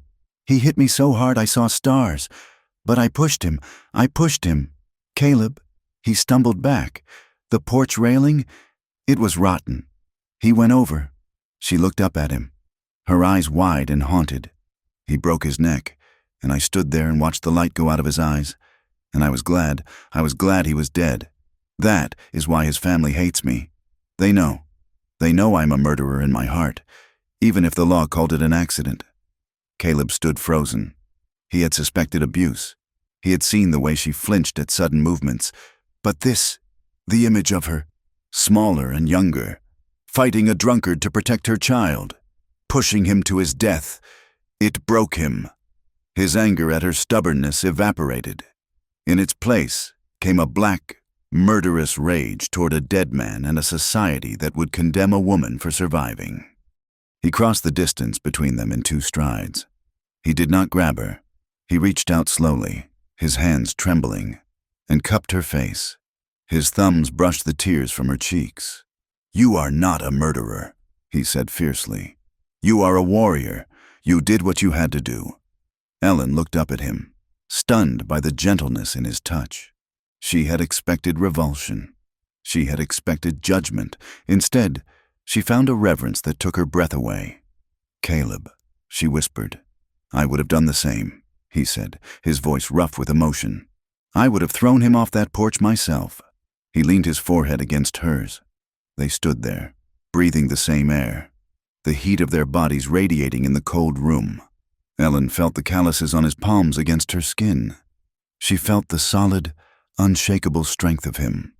Without thinking, she leaned into his touch. Her hands came up to grip his wrists. The connection was electric, a sudden, grounding current that silenced the noise in her head. "Caleb," she breathed. She felt his hands tremble against her face. His eyes were closed, his breathing ragged. "I cannot lose you," he whispered. "I do not care about the law. I do not care about the town. I cannot lose you." Desire, sharp and terrifying, surged through her. It was not the safe, domestic warmth she had felt before. This was a fire. It was a need to be closer, to erase the space between them, to let him claim her in a way Silas never could. Her lips parted. His face was inches away. She could feel the warmth of his mouth, but fear, the old, ingrained fear of losing everything she loved, reared its head. If she gave in to this, if she let herself love him and then lost him, it would destroy her. She could survive hunger. She could survive cold. She could not survive a broken heart. Not again. "I cannot," she whispered, pulling back. Caleb opened his eyes. They were dark, swimming with unasked questions. "I cannot risk wanting you." "Caleb," she said, tears slipping down her face again. "Because if I love you, and the winter takes you, or a bullet takes you, I will break. I will shatter." Caleb stepped back, his hands falling to his sides. He clenched his fists to stop himself from reaching for her again. He understood. God help him. He understood. He was terrified of the same thing. He nodded, his jaw tight. "I will sleep in the barn," he said. He turned and walked out, leaving her standing in the center of the room, her skin still burning where he had touched her. The attack came 3 hours later. The moon was hidden behind a veil of clouds. Leaving the ranch in pitch darkness, the only sound was the wind rattling the eaves. Then, the dog started barking, a frantic, vicious sound that cut through the silence. Caleb, who had been lying awake in the hayloft, unable to sleep, sat up instantly. He heard the thunder of hooves, not one horse, but many. He grabbed his rifle and slid down the ladder. Inside the cabin, Ellen woke with a start. The barking was wrong. It wasn't the bark of a dog chasing a coyote. It was the bark of a dog facing a man. She heard a shout outside, then the crack of a gunshot. Ellen moved on instinct. She rolled out of bed, grabbing Maggie. "Under the bed," she hissed. "Now!" Maggie, sleepy and confused, obeyed. Ellen shoved the trunk in front of the gap to hide her. "Stay there. Do not make a sound." She ran to the window. Through the glass, she saw torches flaring in the darkness. Men on horseback were riding through the herd, firing guns into the air, driving the cattle toward the broken fence line. One rider was near the barn, throwing a burning brand onto the roof. "Ben!" Ellen screamed. The door to Ben's room burst open. The boy stood there, his eyes wide, clutching a small hunting knife. "Stay with Maggie," Ellen ordered. "Do not come out." She grabbed Caleb's spare rifle from the rack by the door. She checked the chamber. Loaded, she grabbed a box of shells. She ran out the door into the freezing night. The scene was chaos. The cattle were bawling, a dark, shifting mass in the gloom. The barn roof was catching, flames licking up the dry shingles. "Caleb!" she screamed. She saw him. He was near the corral, fighting on foot. He was silhouetted against the firelight, firing his rifle, working the lever with a blur of motion. A rider charged him, swinging a rope. Caleb ducked, fired, and the rider slumped in the saddle, the horse veering away. But there were too many of them. 4, maybe 5. They were not just rustlers. They were hired guns. They moved with precision. One of them spotted Ellen. He turned his horse and spurred it toward her. Ellen raised the heavy rifle. Her arms shook, but her mind was cold, clear. She remembered Silas. She remembered the porch. "I am a warrior." She aimed for the horse's chest, a larger target. She pulled the trigger. The recoil slammed into her shoulder. The horse screamed and went down, pitching the rider into the snow. He scrambled up, cursing, pulling a pistol. Ellen worked the lever, ejecting the spent shell, and fired again. The dirt kicked up at his feet. He turned and ran into the darkness. "Ben!" Caleb's voice roared over the din. Ellen turned. Ben had not stayed inside. He had run out to help his father, carrying a bucket of water toward the barn. He was small, almost invisible in the smoke. A rider, his face covered with a bandana, saw the boy. He wheeled his horse, intending to trample him. "No!" Caleb shouted. He dropped his empty rifle and threw himself across the yard. He hit Ben at a dead run, knocking the boy sideways into a snowbank just as the horse's hooves came down. The heavy animal struck Caleb. A hoof caught him in the side, lifting him off the ground and throwing him back. He landed hard and did not move. "Caleb!" Ellen screamed. The rider circled back, pulling a pistol, aiming at the prone figure in the snow. Ellen didn't think. She didn't aim. She just fired. The bullet caught the rider in the shoulder. He cried out, dropping the gun. He clutched his arm, swaying. "Pull out!" he shouted to the others. "Pull out!" The remaining riders, seeing the tide turning and the fire drawing attention, turned their horses and galloped into the night. Ellen dropped the rifle and ran. She fell to her knees beside Caleb. Caleb? Caleb! He was conscious, but barely. His face was gray, his breathing shallow and jagged. Blood was soaking through his coat on the right side. "Ben!" he rasped. "He is safe," Ellen cried, tears freezing on her face. "Ben is safe. You saved him." She looked up. Ben was crawling out of the snowbank, unhurt but terrified. "Ben, help me!" Ellen shouted. "We have to get him inside. Together, they dragged him." He was heavy, a dead weight of muscle and bone. Ellen felt her own muscles tearing with the effort. They got him up the porch steps, through the door, and onto the floor by the stove. Ellen slammed the door and barred it. "Get the lamp," she ordered Ben, "and the whiskey, and clean rags. All of them." She cut Caleb's coat open with a kitchen knife. The shirt beneath was sodden with blood. She peeled it back. The wound was ugly. The hoof had grazed his ribs, tearing a deep gash, and the force of the blow had clearly broken bones. His chest wall hitched with every breath. "Oh, God," Ellen whispered. She poured whiskey into the wound. Caleb groaned, his back arching off the floor, a sound of pure agony tearing from his throat. "Hold him down! Ben!" Ellen yelled. She packed the wound with rags, pressing down with all her weight to stop the bleeding. Her hands were slick with his blood. It was warm and sticky. It smelled of iron. "Stay with me, Caleb," she pleaded, her voice cracking. "Do not you dare leave me. Not now." She worked through the night. She stitched the gash with a needle and thread sterilized in the lamp flame. She bound his ribs tight with strips of sheeting. She wiped the sweat from his forehead as he burned with fever. Ben sat in the corner, holding Maggie, both of them silent and wide-eyed. By dawn, the bleeding had stopped. Caleb had fallen into a fitful sleep.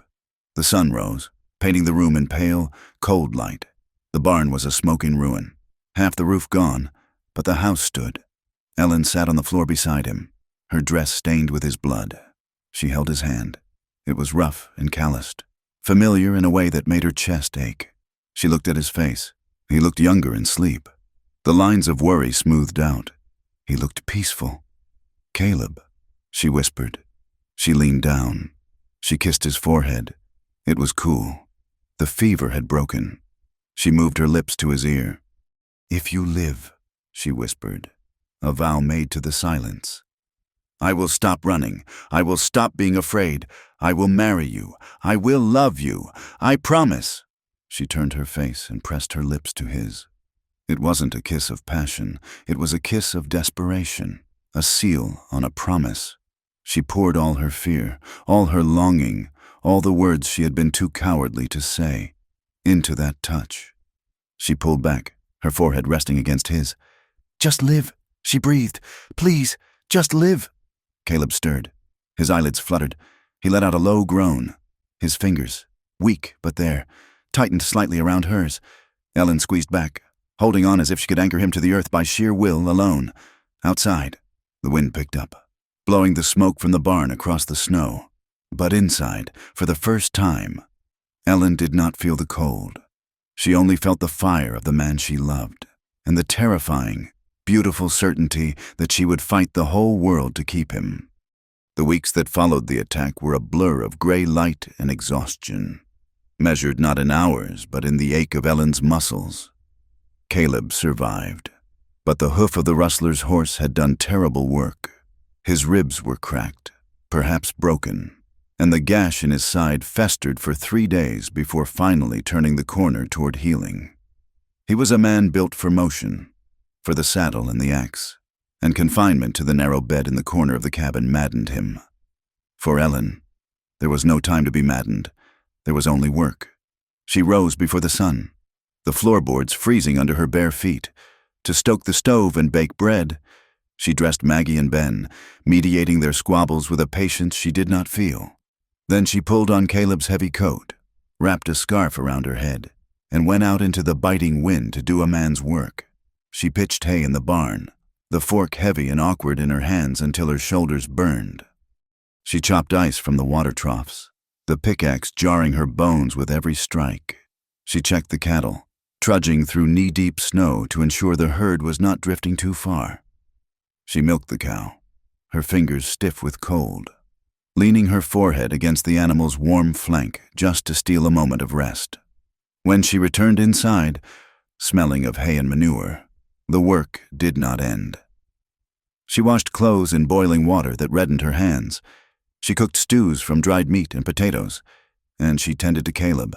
Their world shrank to the 4 walls of the cabin, and within that space, the air grew thick with a tension that was part pain, part gratitude, and part something dangerous that neither dared to name. Nursing him required an intimacy that stripped away their defenses. Twice a day, Ellen had to change the dressings on his side. "Sit up, please," she said one evening, holding a basin of warm water and fresh linen strips. Caleb gritted his teeth, sweat beading on his forehead as he pushed himself upright. The movement pulled at his ribs, turning his face a pale, ash gray. Ellen moved quickly to support him, sliding her arm behind his back, through the thin fabric of his undershirt. His skin burned with the heat of his recovery. "I can do it," he grunted, though his hands shook as he reached for the buttons of his shirt. "Let me," Ellen said softly. She brushed his hands away. Her fingers were nimble but careful as she undid the buttons, revealing the broad expanse of his chest and the angry, healing red line of the wound.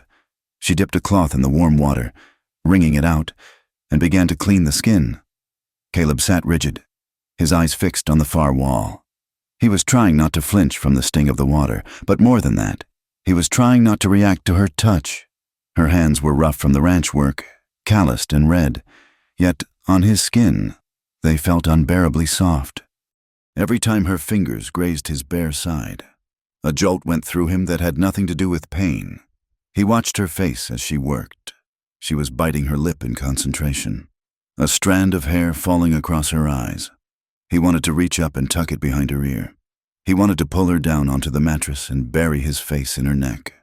The desire was a physical ache, sharp and heavy in his groin, warring with the throbbing in his side. "You are doing too much," Caleb said, his voice rough. "Ben can chop the wood. You are wearing yourself to the bone." "Ben is 10, Ellen said without looking up, applying a fresh poultice to the wound. "He does what he can. The rest is my job. I earn my keep. Caleb, remember?" Caleb caught her wrist. His grip was weak, but it stopped her. "You have earned it 1,000 times over," he said. "You saved my life. Ellen, you saved the ranch. You do not have to prove anything anymore." Ellen looked at his hand on her wrist, then up at his eyes. The intensity she found there made her breath hitch. It was not the look of a master to a servant. It was the look of a man watching a woman he could not figure out how to live without. She pulled her hand away gently and finished tying the bandage. "Lie back," she whispered. The turning point came 3 nights later. The wind had died down, leaving a silence so deep it felt heavy.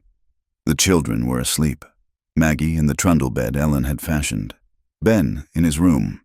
The lamp on the table was turned low, casting a golden, flickering circle of light around the bed where Caleb lay. Ellen was cleaning the wound again. It was healing well now, the edges knitting together, the redness fading to a healthy pink. But as she washed the skin around it, her hands began to tremble.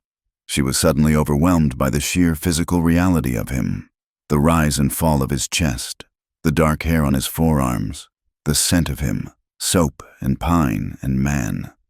She thought of the night of the attack, the blood on her hands, the terror of watching the life bleed out of him, the thought that he could have died, that she could be alone again in this frozen world, hit her with the force of a physical blow. Her hand shook so badly she dropped the cloth. It landed on his stomach with a wet plop. "I am sorry," she gasped, reaching for it. Caleb's hand covered hers, pinning it against his skin. His palm was hot, dry, and large enough to engulf hers completely. "Ellen," he said. She tried to pull away, panic rising in her throat. "I'm just tired. I'm clumsy." "Look at me," Caleb commanded. She froze, slowly. She lifted her eyes to meet his. "I am not made of glass," Caleb said softly. "You do not have to be afraid of breaking me, and you do not have to be afraid of touching me." The words unlocked something inside her. A dam she had built out of shame and fear and duty crumbled. "I am not afraid of breaking you," she whispered, her voice trembling. "I am afraid of myself." Caleb's thumb stroked the back of her hand. "Why?" "Because I want to," she confessed, the words barely audible. "And I do not know how to want something without getting hurt." Caleb did not answer with words. He exerted a gentle pressure on her hand, pulling her closer. Ellen did not resist. She leaned forward, drawn by a gravity she could no longer fight. Their faces came together slowly. There was no rush, no frantic collision. It was a question asked and answered in the span of a heartbeat. When their lips met, it was tentative at first, a testing of boundaries. Caleb's mouth was warm, firm, tasting of coffee. Ellen let out a small, shuddering sigh, and her eyes fluttered shut. Then the kiss deepened. It became a pouring out, a desperate communication of everything they had been too afraid to say. Ellen's hand moved from his chest to his shoulder, gripping the fabric of his shirt. She leaned into him, her body curving over his, seeking the heat of him. Caleb groaned low in his throat, his free hand coming up to cradle the back of her head, his fingers tangling in her hair, holding her to him. The world narrowed down to the sensation of his lips on hers, the roughness of his unshaven jaw against her skin, the pounding of his heart against her palm. It was terrifying. It was electric. Ellen shifted, pressing closer, her weight settling against his uninjured side. For a moment, she forgot the wound. She forgot the children sleeping feet away. She only knew that she wanted to be closer, to crawl inside his skin and stay there.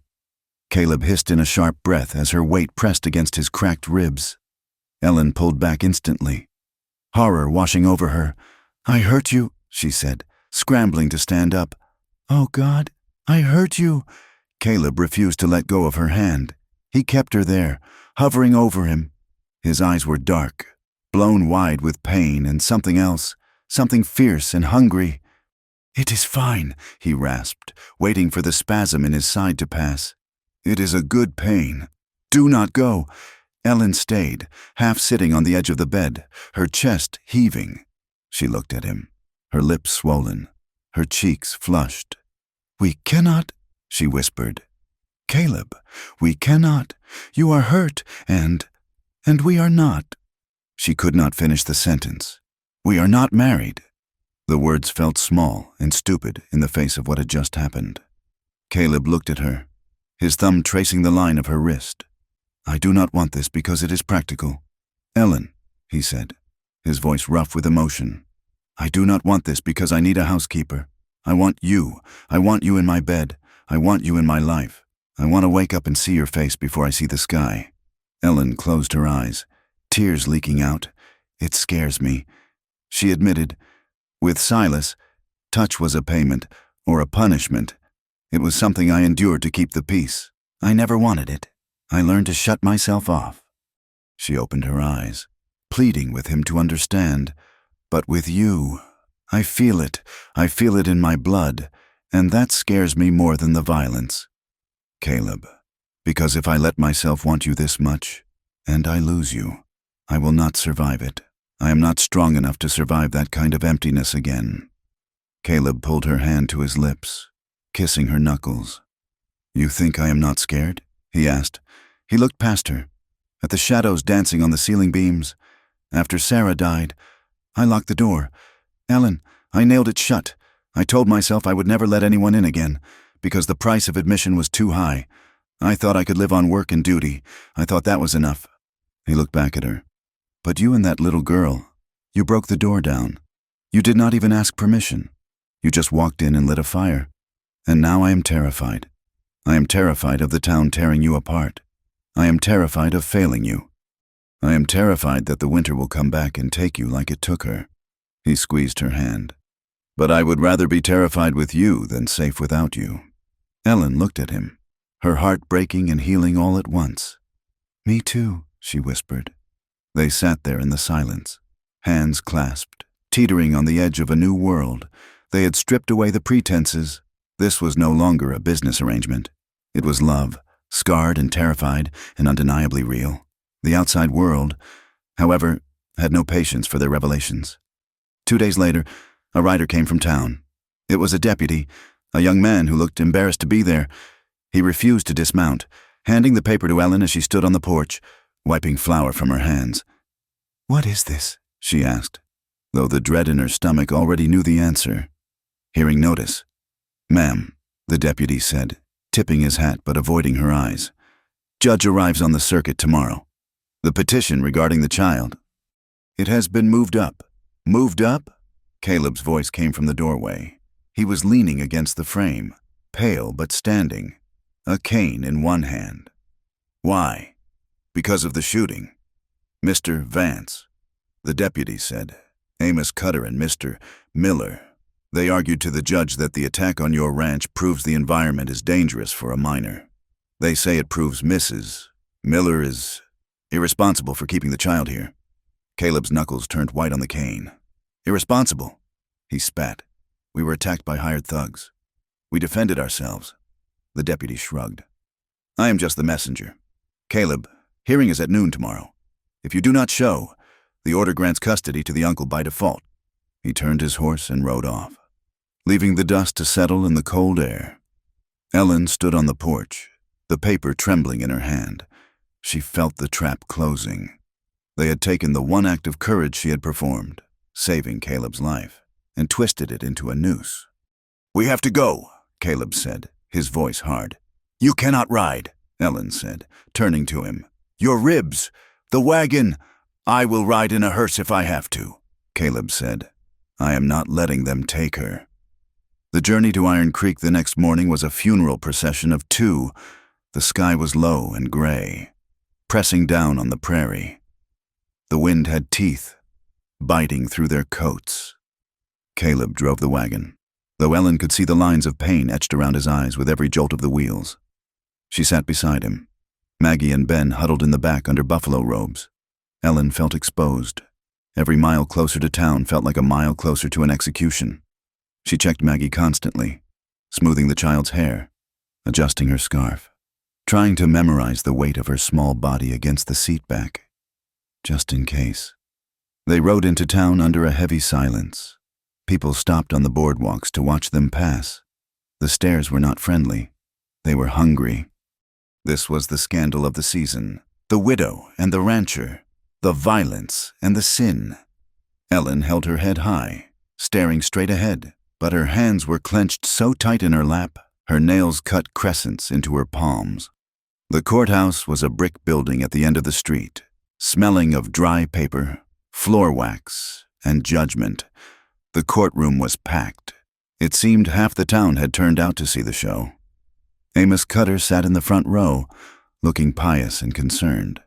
Beside him sat Thomas Miller, a man with a face like a hatchet, dressed in black Sunday best that looked too tight.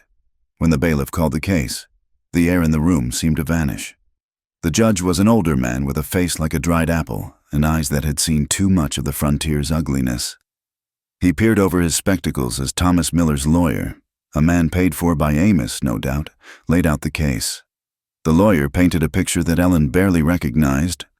He spoke of a scheming woman who had seduced a grieving, lonely rancher. He spoke of unpaid debts and suspicious circumstances surrounding her first husband's death. He called the ranch a den of violence, where gunfights broke out in the night. "She is a fallen woman, Your Honor," the lawyer intoned, pointing a finger at Ellen. "She lives in sin with a man not her husband. She exposes her child to gunfire and bloodshed. She is unfit by the laws of God and man." Then it was Ellen's turn. She stood up. Her legs felt like water. She walked to the witness chair, conscious of every eye on her, conscious of the whispers that rippled through the crowd like wind through dry grass. "Mrs. Miller," the judge said, his voice dry.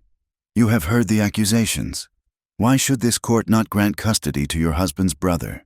He offers a stable, Christian home. You offer uncertainty." Ellen looked at Thomas. He was smiling, a thin, cruel expression. She looked at Amos, who watched her with a proprietary gleam. Then she looked at Caleb. He was sitting at the defense table, his face pale, his jaw set. He gave her a microscopic nod. "Keep your pride?" Ellen took a deep breath. "My husband's brother offers a home built on hate," she said. Her voice shook, then steadied. "He hated me when Silas was alive, and he hates me now. But that is not why I cannot let him take Maggie." She turned to the judge. "They call me a fallen woman. They say I lived in sin, but the sin was in my marriage. Your Honor," she forced herself to say the words she had hidden for years, "Silas Miller was a monster. He beat me when the soup was cold. He beat me when the mine did not pay out. He beat me because he liked the sound it made." A murmur went through the crowd. The lawyer jumped up. "Objection! Hearsay! The man is dead." "Overruled," the judge said sharply. "Sit down. Continue. Mrs. Miller." Ellen gripped the railing of the witness box. "They say he died in a fight. He did not. He died because he came home drunk and tried to hurt our daughter." Maggie was crying. "He picked up a stove iron. I stood in his way. He hit me. He knocked me down." and then he went for her. Tears spilled down her cheeks, but she did not wipe them away.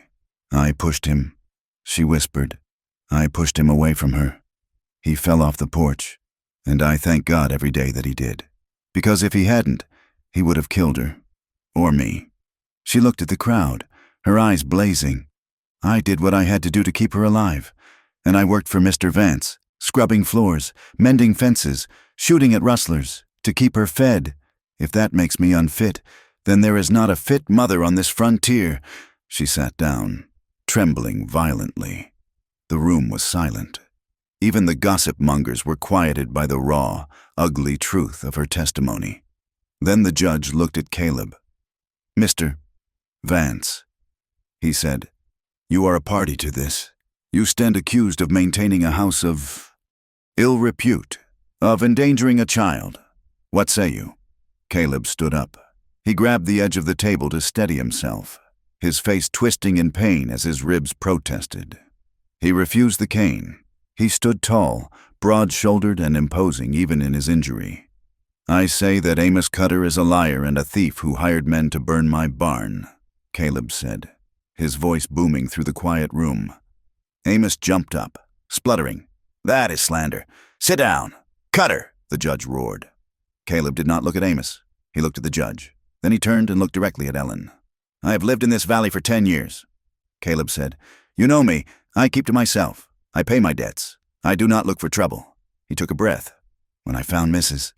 Miller, she was starving. She was ready to work herself into the grave to feed that little girl. I took her in because I am a human being, not because I was looking for a mistress."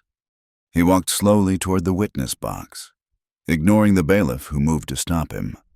He stopped in front of Ellen. "I have watched this woman break ice on the trough when it was 20 below. I have watched her gentle a colt that 3 men couldn't handle. I have watched her stand between a gunman and my son, and fire a rifle to save my life when I was down." He turned to the judge. "She is the bravest person I have ever known, and she is the best mother I have ever seen." The room held its breath. "Thomas Miller claims she is a loose woman," Caleb said quietly. "He claims she is using me, but I am standing here to tell you that he is wrong." He looked back at Ellen, his eyes soft and open for the world to see. "I love her," Caleb said. The words dropped into the silence like stones in a deep pool. "I do not offer her a home because she seduced me. I offer her a home because I love her, and I intend to marry her, Your Honor, not to save her reputation, not to satisfy the gossips, but because I cannot imagine my life without her in it." He reached out and took Ellen's hand over the railing. "We request that the court grant legal guardianship to us jointly, as man and wife, as a family." The courtroom erupted. The gavel banged, a sharp, staccato rhythm cutting through the noise. "Order," the judge shouted. "Order." The noise subsided to a buzzing hum. The judge looked at Thomas Miller, whose face was purple with rage. He looked at Amos Cutter, who was shrinking into his seat. He looked at Caleb and Ellen, their hands locked together, their faces pale but defiant. The judge took off his spectacles and rubbed the bridge of his nose. He was a man of the law, but he was also a man of the West. He knew a predator when he saw one, and he knew iron when he saw it. "The petition of Thomas Miller is denied," the judge said, his voice flat and final. "The court finds no evidence of unfitness.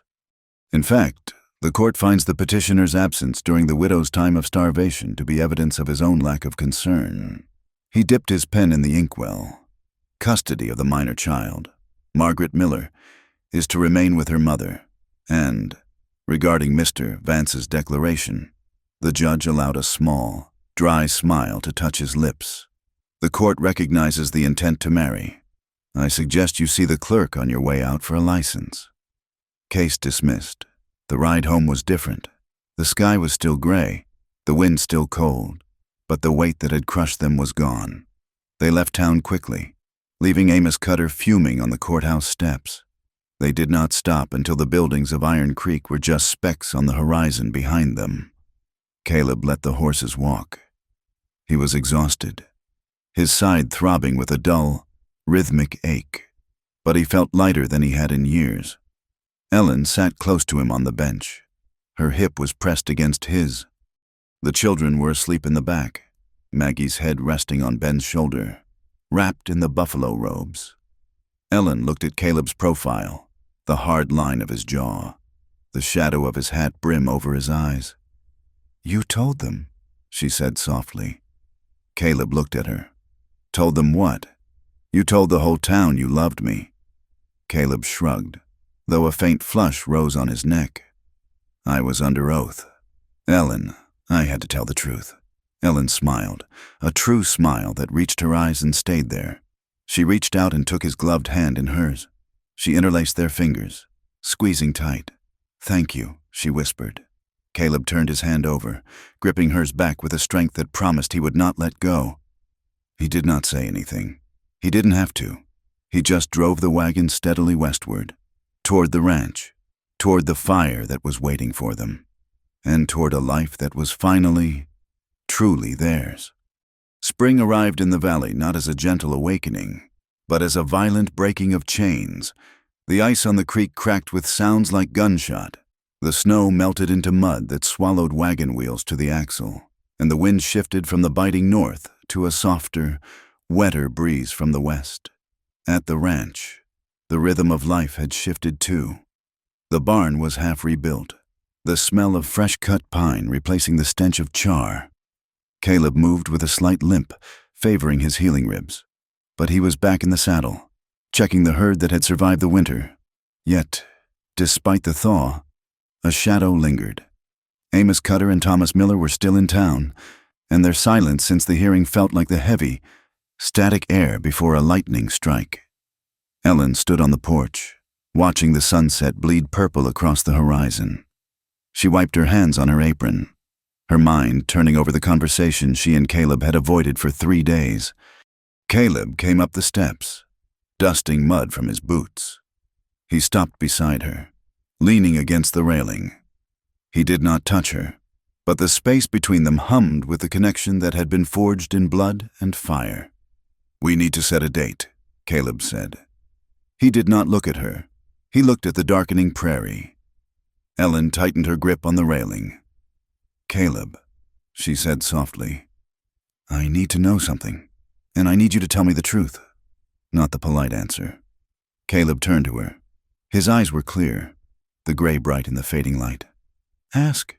Are we doing this because of the judge?" Ellen asked. "Is this just the final move in the game to keep Maggie? Because if you are marrying me to pay a debt, or out of pity, or because you think you have to save me, I cannot do it. I have lived a life of obligation. I will not live another one." Caleb reached out and took her hand. His grip was rough, calloused, and incredibly warm. "Look at me." "Ellen," she met his gaze. "If the judge had told us today that Thomas Miller was dead and the law had no claim on Maggie, I would still be standing here asking you to be my wife." He stepped closer, invading her space in a way that no longer felt threatening, but essential. "I lived alone for 6 years.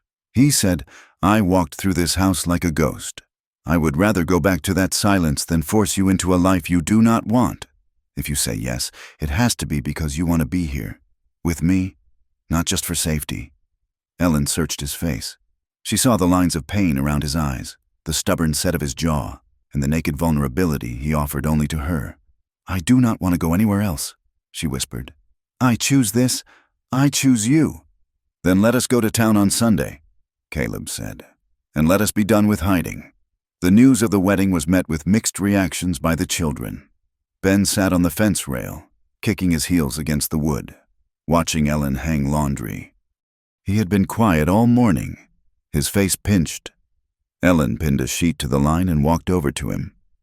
"You are angry," she said gently. "I am not," Ben muttered, looking down at his boots.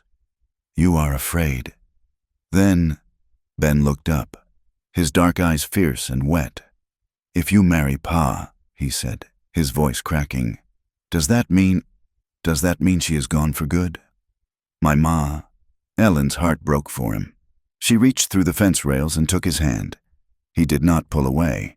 "Oh, Ben," she said, "no, marrying your father does not erase your mother. She is part of this place. She is part of you." She squeezed his hand. "I am not here to replace her. No one could. I am here to be something new. I am here to make sure your pa has someone to laugh with, and to make sure you have clean shirts and a full belly. But your mother, she has the first place in your heart, and that is exactly where she belongs. Loving me a little bit does not mean you love her any less. Love is not a sack of flour. Ben, it does not run out. Ben sniffed, wiping his nose on his sleeve. You make good biscuits, he admitted grudgingly. I do. Ellen smiled. And I am good at keeping secrets about frogs in pockets. Ben cracked a small smile. Meanwhile, in the barn, Caleb was lifting Maggie onto the back of the old mare. I do not want to go away, Maggie said, clutching the horse's mane. Uncle Thomas says I have to go away. Caleb checked the stirrups. He rested his hand on Maggie's small knee. Your Uncle Thomas is a man with a lot of wind in his mouth and no sense in his head, Caleb said firmly.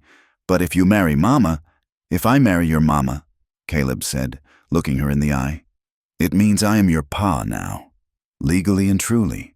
And do you know what ranchers do with their calves? Maggie shook her head. They brand them, Caleb said. But with people, we do not use iron. We use a promise. When I marry your mother, I am promising that no one takes you off this land unless they go through me. And I am a very hard man to go through. Maggie giggled. You are big. I am, Caleb agreed. And I'm stubborn. You are staying right here. You are my girl now. Maggie, the night before the wedding, the wind was gentle, carrying the scent of thawing earth. The cabin was quiet. Ellen sat on the edge of Caleb's bed. He sat on a chair opposite her, the oil lamp on the floor between them casting long, flickering shadows on the walls. They spoke in low voices, stripping away the last of the formalities. I never thought I would do this again, Ellen admitted, twisting her hands in her lap. I thought marriage was a cage. With Silas, I felt like I was shrinking every day, until there was nothing left of me but fear. Caleb leaned forward, resting his elbows on his knees. I thought my life was over when Sarah died. He said, I thought I was just marking time until the winter took me too. I forgot what it was like to look forward to the morning. He reached out and took her hands, pulling her gently until she slid off the bed and knelt on the floor between his knees. You brought the morning back. Ellen, he cupped her face, his thumbs tracing her cheekbones. The intimacy of the moment was sharper than any physical touch. It was a baring of souls. Ellen leaned into his hands. She felt the heat radiating from him, the solid, anchoring presence of his body. I love you, Caleb, she whispered, and that terrifies me. Caleb leaned down. His lips brushed hers, a feather-light contact that sent a shiver down her spine. Good, he murmured against her mouth. Fear keeps us sharp. He kissed her then, slow and unhurried. It was a kiss that tasted of the future. Ellen's hands moved up his arms, gripping his shoulders, feeling the muscle beneath the shirt. She pressed closer, her body seeking his. The kiss deepened, growing hungry. Caleb's hand slid down to her waist, pulling her flush against him. Ellen felt a jolt of desire so strong it made her dizzy.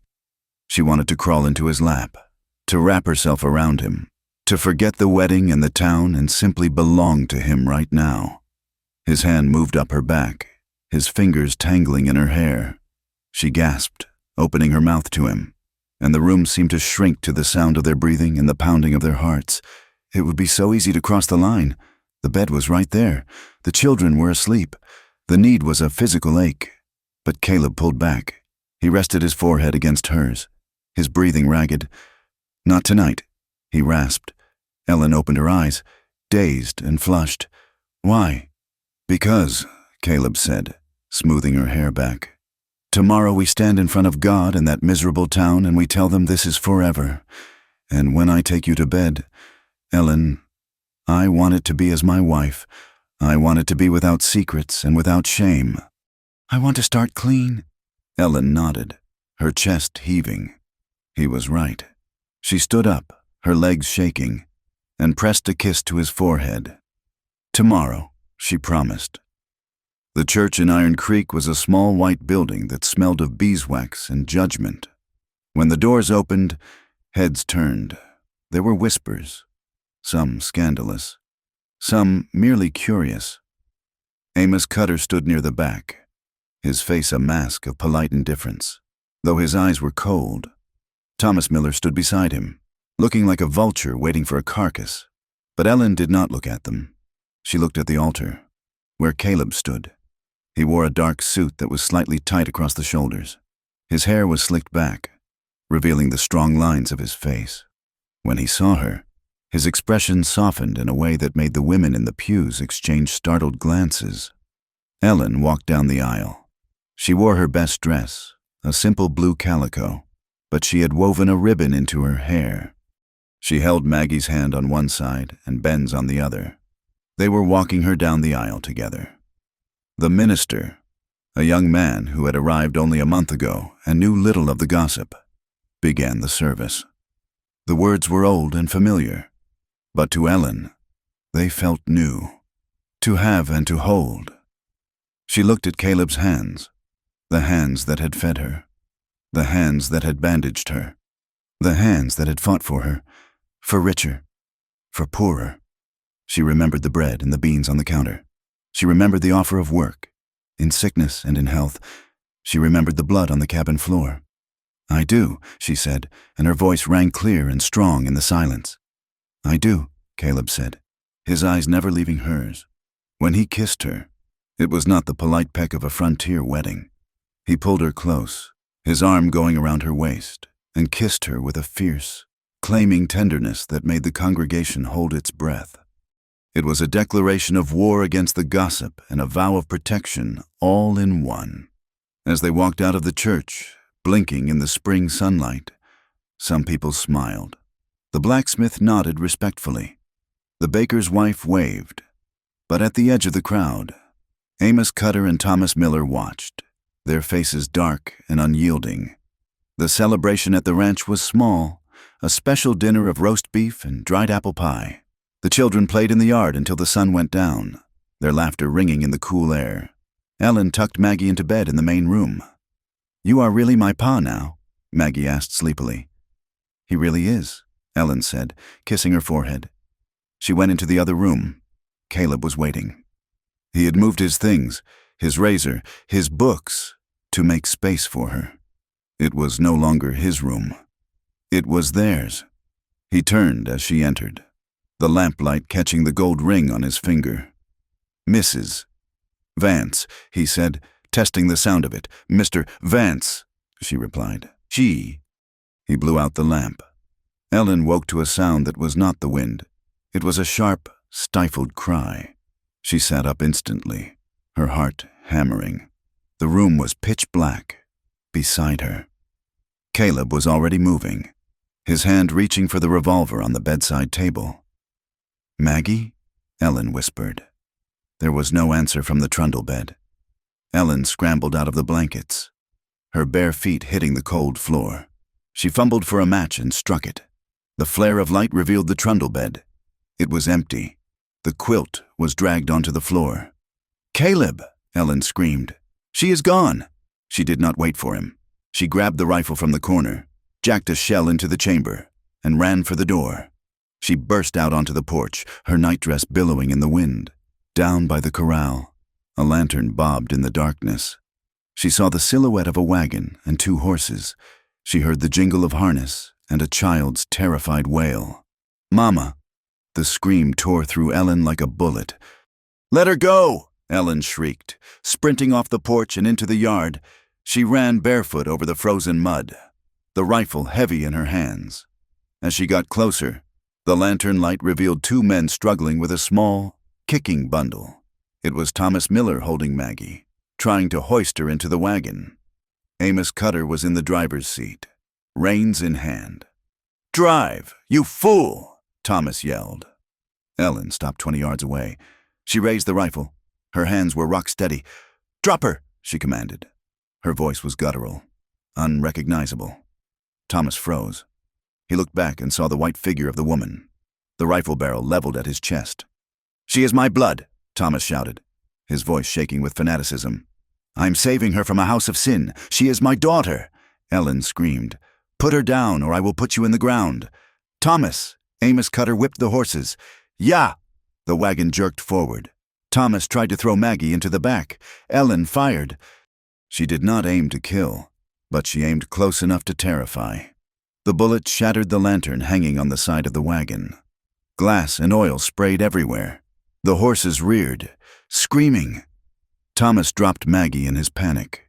She fell into the mud and scrambled away, crawling toward Ellen. Caleb was there then. He came out of the darkness like a demon, wearing only his trousers and undershirt, his pistol in his hand. Get behind me, he roared to Ellen and Maggie.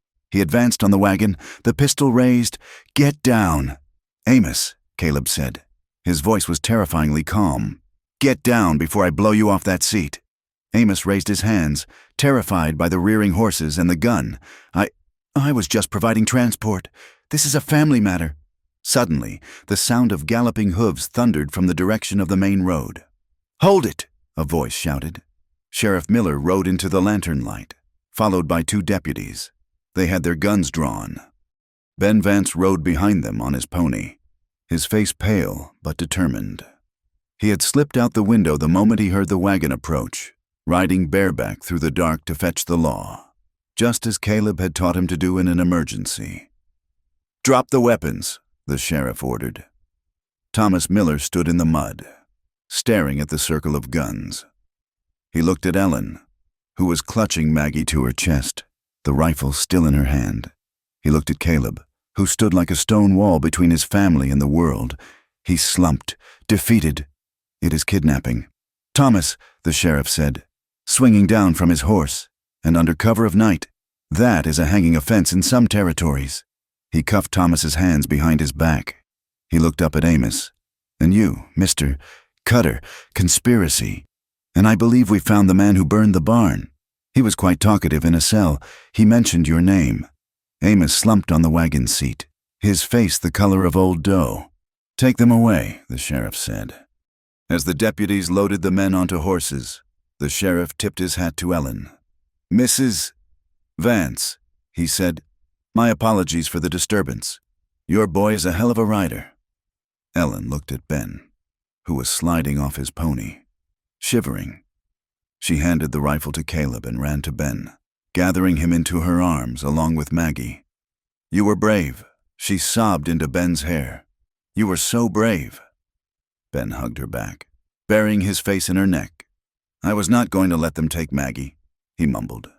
She is my sister. The weeks that followed brought the true spring. The rains came, washing away the last of the snow and the last of the fear. The grass on the prairie turned a shocking, vibrant green. The gossip in town did not die instantly. Gossip never does. But it changed. It lost its venom. When Ellen walked into the general store, now run by a clerk appointed by the bank, people tipped their hats. They had heard the story of the night raid. They knew that the Vances were people who stood their ground. Respect grew, slow and steady as the grass. The ranch settled into a rhythm of peace. Ellen and Caleb worked side by side, partners in every sense. They expanded the herd. They planted a garden. They raised their children not as step-siblings, but as blood. And the nights were no longer fearful. They were a sanctuary. The story closes on a quiet evening in June.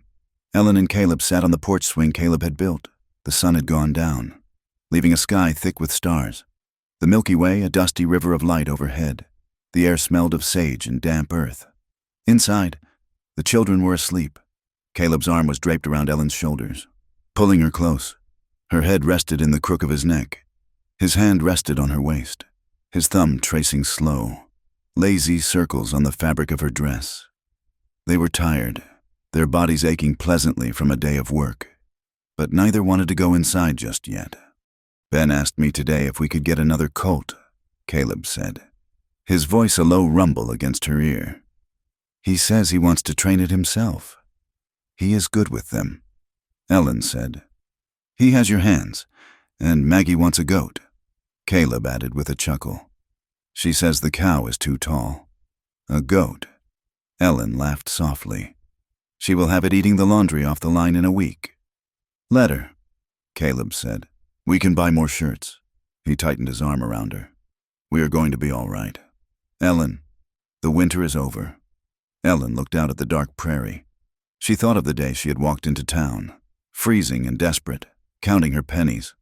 She thought of the shame, the hunger, and the fear that had been her constant companions. She turned her head and kissed Caleb's jaw. I know, she whispered. She thought of the bread he had bought her. She thought of the pride he had forced her to keep. And she thought of the love that had grown from that small, stubborn seed, a love that was not clean or easy, but scarred and hungry and fiercely protective. It was a love that had started with a refusal to beg and ended with a refusal to break. Caleb turned his face to hers. He did not speak. He just captured her lips in a long, deep kiss that tasted of starlight and promise. It was the kiss of a man who had found his home, and a woman who had finally, truly, been fed. Thank you for listening to this story.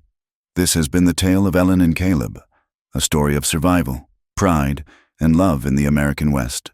I hope their journey from the frozen plains to the warmth of a family resonated with you. I would love to know where you are listening from today. Please leave a comment below sharing your location and your thoughts on the story. Did you think Ellen made the right choice? What was your favorite moment? If you enjoyed this story, please subscribe to From Wild West for more tales of the frontier, where history and heart collide. Until next time, keep your pride and keep your fires burning.